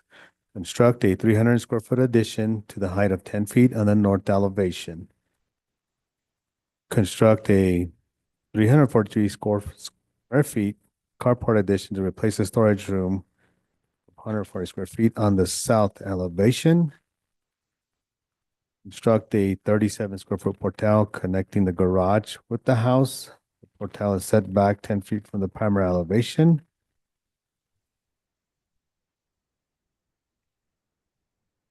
Construct a 25-foot addition on the west elevation. The stucco the house and now buckskin cementitious stucco. Replace windows and exterior doors not located on primary facade. The new windows and exterior windows will be of Obi Heritage Series divided panes and will be in Taos blue. The additions will be a total of 677 square foot, which is 49% of the existing residence. No changes are requested on the east primary facade. Staff recommends approval of the proposed project and finds that the application complies with 14-5.2D general design standards of all historic district and 14-5.2E downtown east side standards. It's time for questions. Thank you, Gary. Any questions for Gary? Let's move to Richard.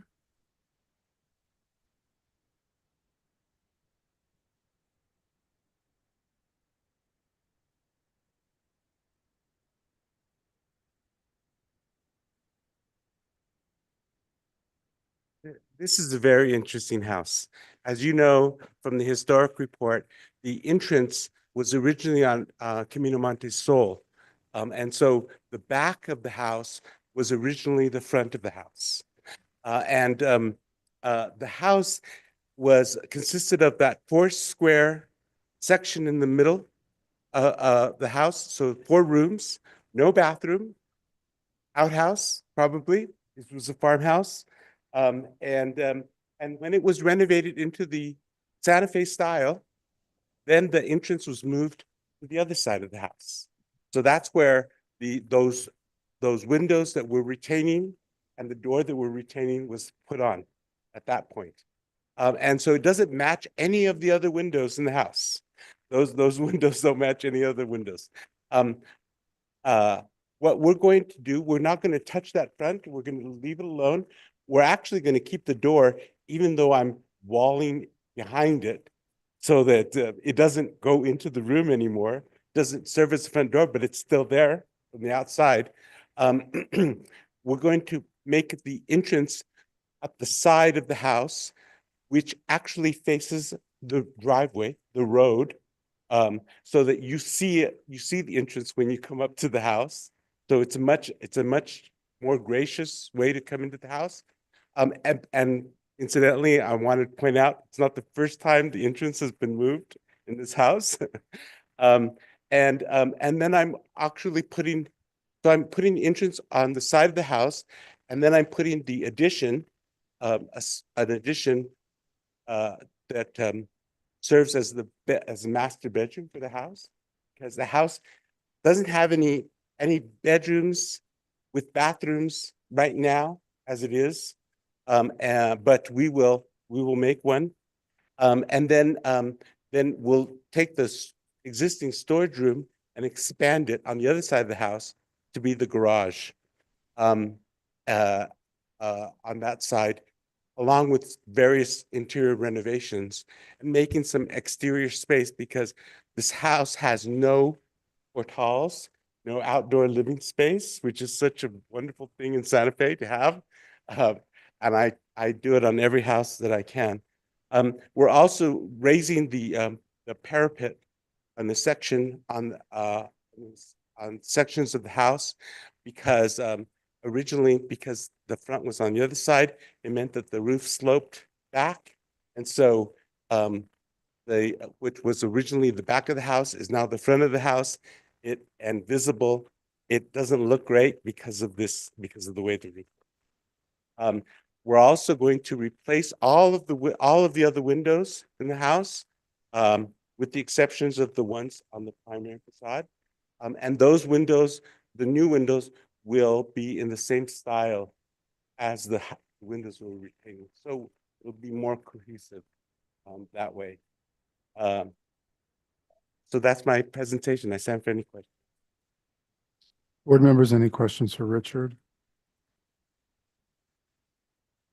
Richard, I have just one question. And nice, really nice project, and very artfully done, and the drawings are super clear. Question about that door that you're walling off from the inside, and it could just be something that's a quirk of the east elevation. Seems like the grade is moving down a little bit against the house under that door. Will that door be floating in the air, or are you going to do something to make it also look like a door from the outside? I mean, maybe it is on the driveway, as you noticed, and so we can't do very much because it can't come out very far because you're driving right by the house on that side to go to the garage. But something will be done so that it looks like it has a little step and stoop and all that sort of stuff. But that's landscape stuff. I agree. Okay, thank you for clarifying. Let's go to public comment before going back to the board. Anyone in this room wishing to speak on this case? Anyone online wishing to speak on this case? Vice Chair Guida, we have Miss Stephanie Beninato. Stephanie Beninato. I appreciate the way the door is being kept by walling it in and having it look the same on the outer facade. And that's all I wanted to say. Thank you. Thank you, Stephanie. Anyone else, Maggie? Yes, Chair Guida, I see no other hands raised on. Thank you. Back to the board for discussion and or a motion. Member Aguilar Medrano. Make a motion if there's no one needing discussion. In case 2023-007675-HDRB at 918 D Estaquia Madre, I move to approve the application as submitted. Beachside seconds. Roll call vote, please. Member Degnan,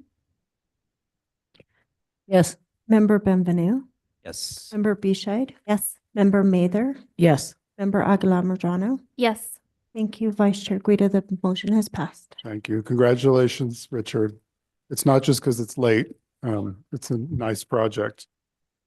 Have fun. Okay. We are on to what was going to be the first case of the night. 1030 and a half West Houghton Street. Oh, I'm sorry, no, it's One Plaza Fatima. Are those applicants still awake and with us? He's here. Okay, good. He started out online and we I just didn't. think I have Mark and Mark. Two Mark. Oh, you're still online too. Oh, good. You're still. This is the agent and Mark, the owner, is probably online. Is online. Okay, yes. We have two different Marks. Okay, good. Thank you. Okay, so this is case 2024-9321 for One Plaza Fatima for a primary facade designation. The single-family residence at One Plaza Fatima is 2,200 square foot Spanish Pueblo Revival style, designated as contributing to the downtown and east side historic district. The residence was constructed before 1935 of adobe with stucco finish, flat roof, 6 light wooden casement windows, and inset wood lintels and parapets. The east elevation consists of cubic offsets that appear in its original design with 6 light wood casement windows painted in turquoise. The units have a geared crank-out operation. The windows sit deep within the wall, contrasting with the 1970s addition. A tucked wood lintel sits above the opening. It is unclear if this or the other lintels are original. Inside the fence is the primary entrance to the house. It has a wood door with a decorative window at the top. Affixed to the door is a carved wood plaque reading the address, and beyond the entry facade is a projection cut with one opening holding paired 6 light casements.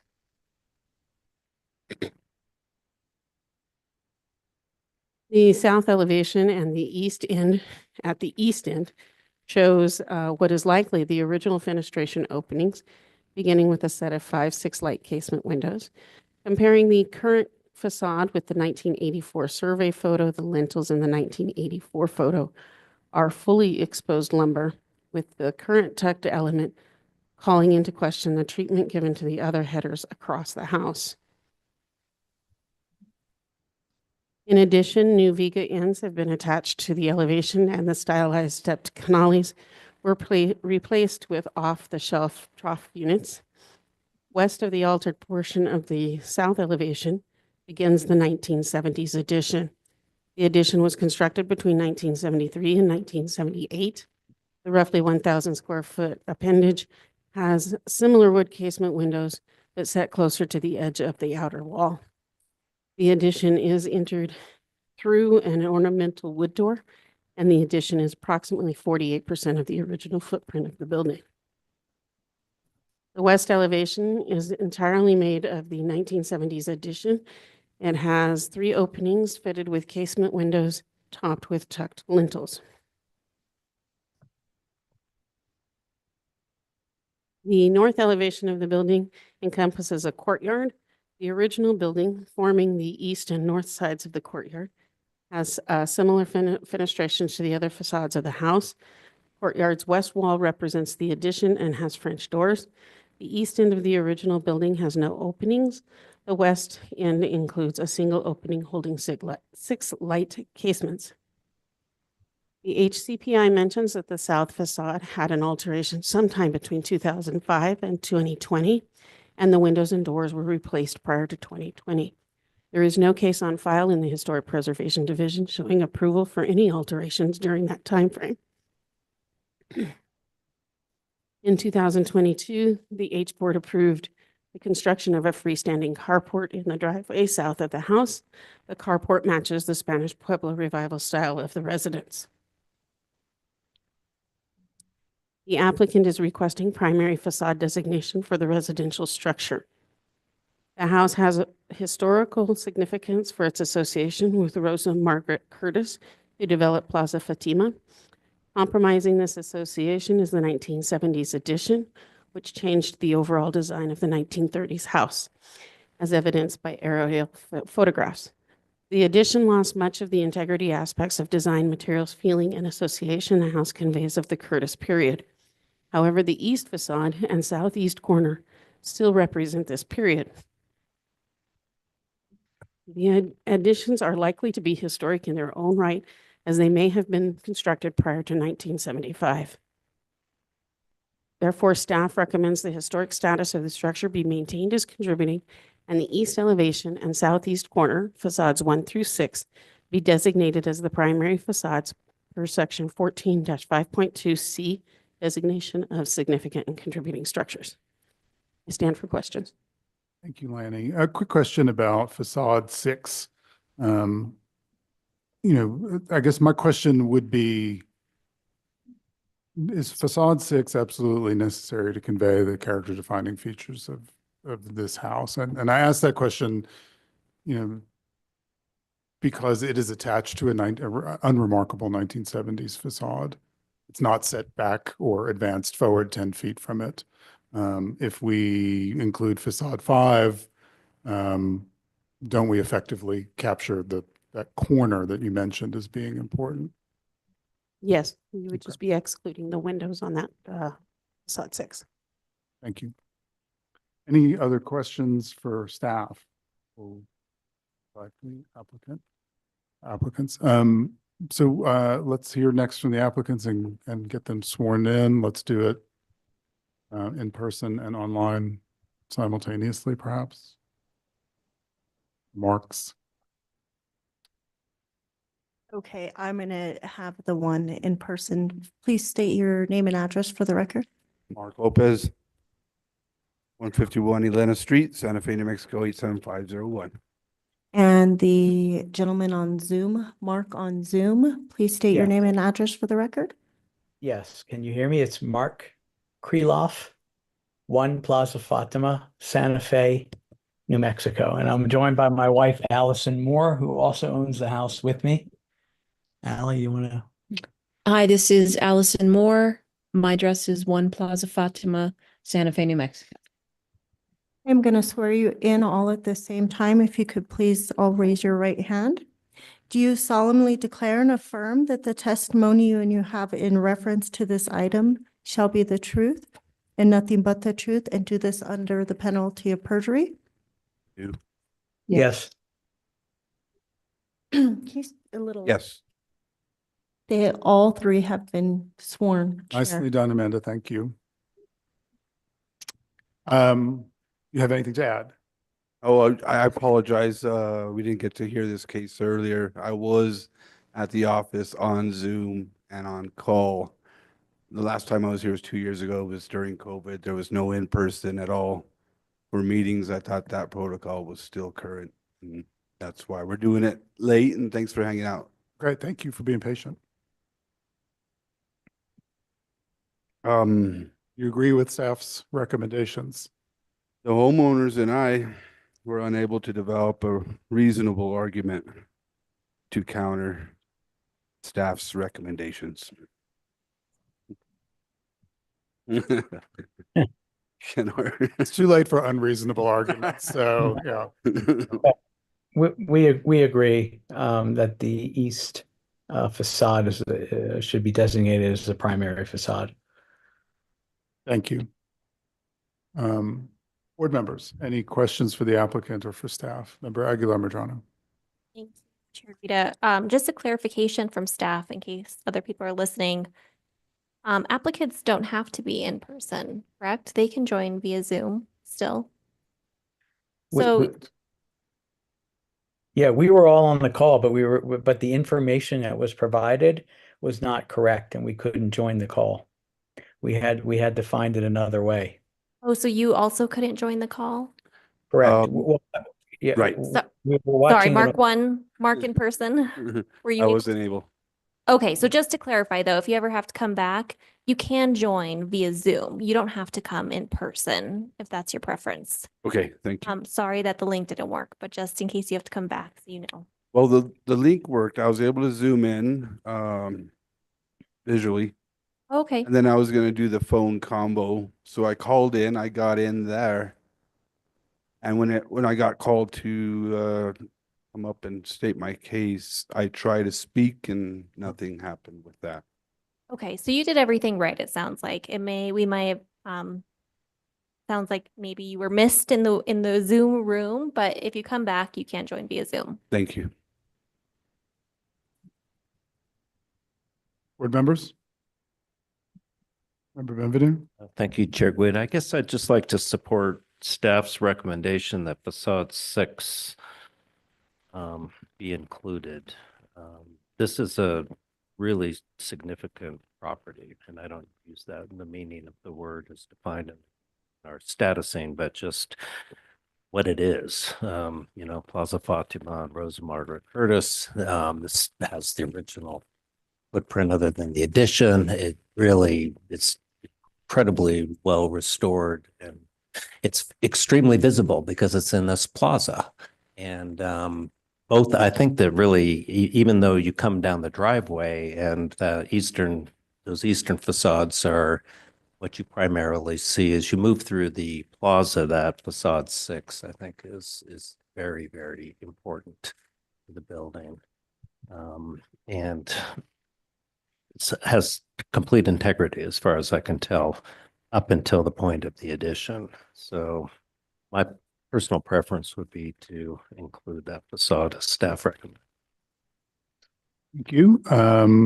Let's move to public comment. Anyone in this room at this late hour? Anyone online? As Chair Guido, we have Miss Stephanie Beninato. Go ahead, Stephanie. Thank you. I would agree with staff's recommendation, and for the reasons stated by member Bienvenu, including designating facade 6 as primary, along with the other 1 through 5. I also just want to point out that you're not designating the addition, but the addition itself, as pointed out by staff, could itself be historic at this point, because the date range is right in there. And that's not really important to the discussion, but I just like to bring that up because sometimes additions that are historic, clearly historic, are sort of dismissed because they're not original. Thank you. Thank you, Stephanie. Anyone else, Maggie? I see no other hands on Zoom. Board members, a motion, please. Benvenu. Thank you, Chair Guida. Case 2024-009-321 HDRB 1 Plaza Fatima. I'd move to adopt staff's recommendations. Have findings entered that the structure be maintained as contributing and the east elevation and southeast corner be designated as primary as indicated on facades 1 through 6 on the staff diagram. Do we have a second? Aguilar Madrano seconds.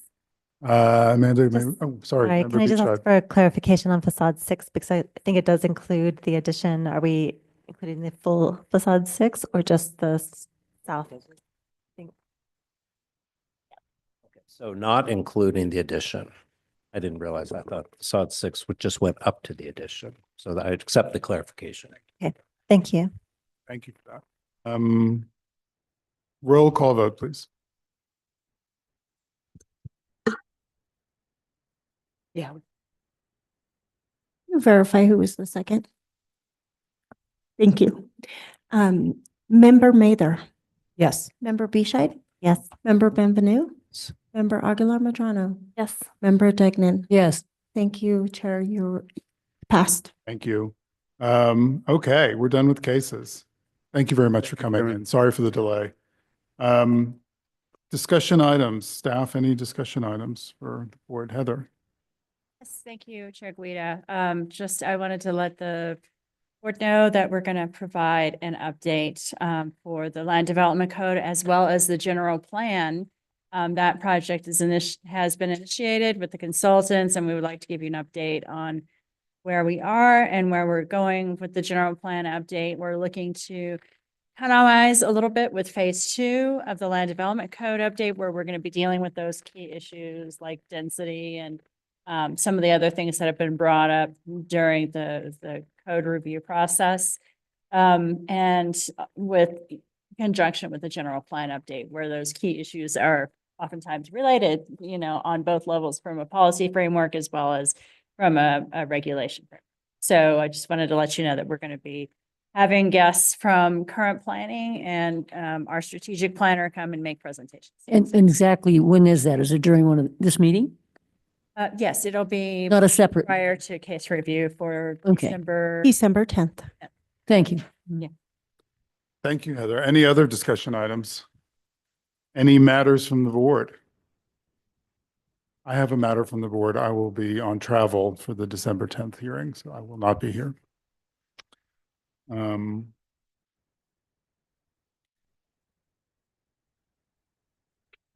also be on work travel December 10th.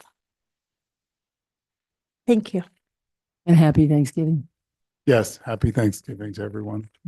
Thanks for staying late. We need a motion to adjourn. Aguilar Madrano so moves. Second? Beachhead seconds. Thank you. Roll call vote. Member Mather. Yes. Member Degnan. Yes. Member Aguilar Madrano. Yes. Member Bescheid. Member Benvenu. Thank you. Thank Chair, you. you are adjourned.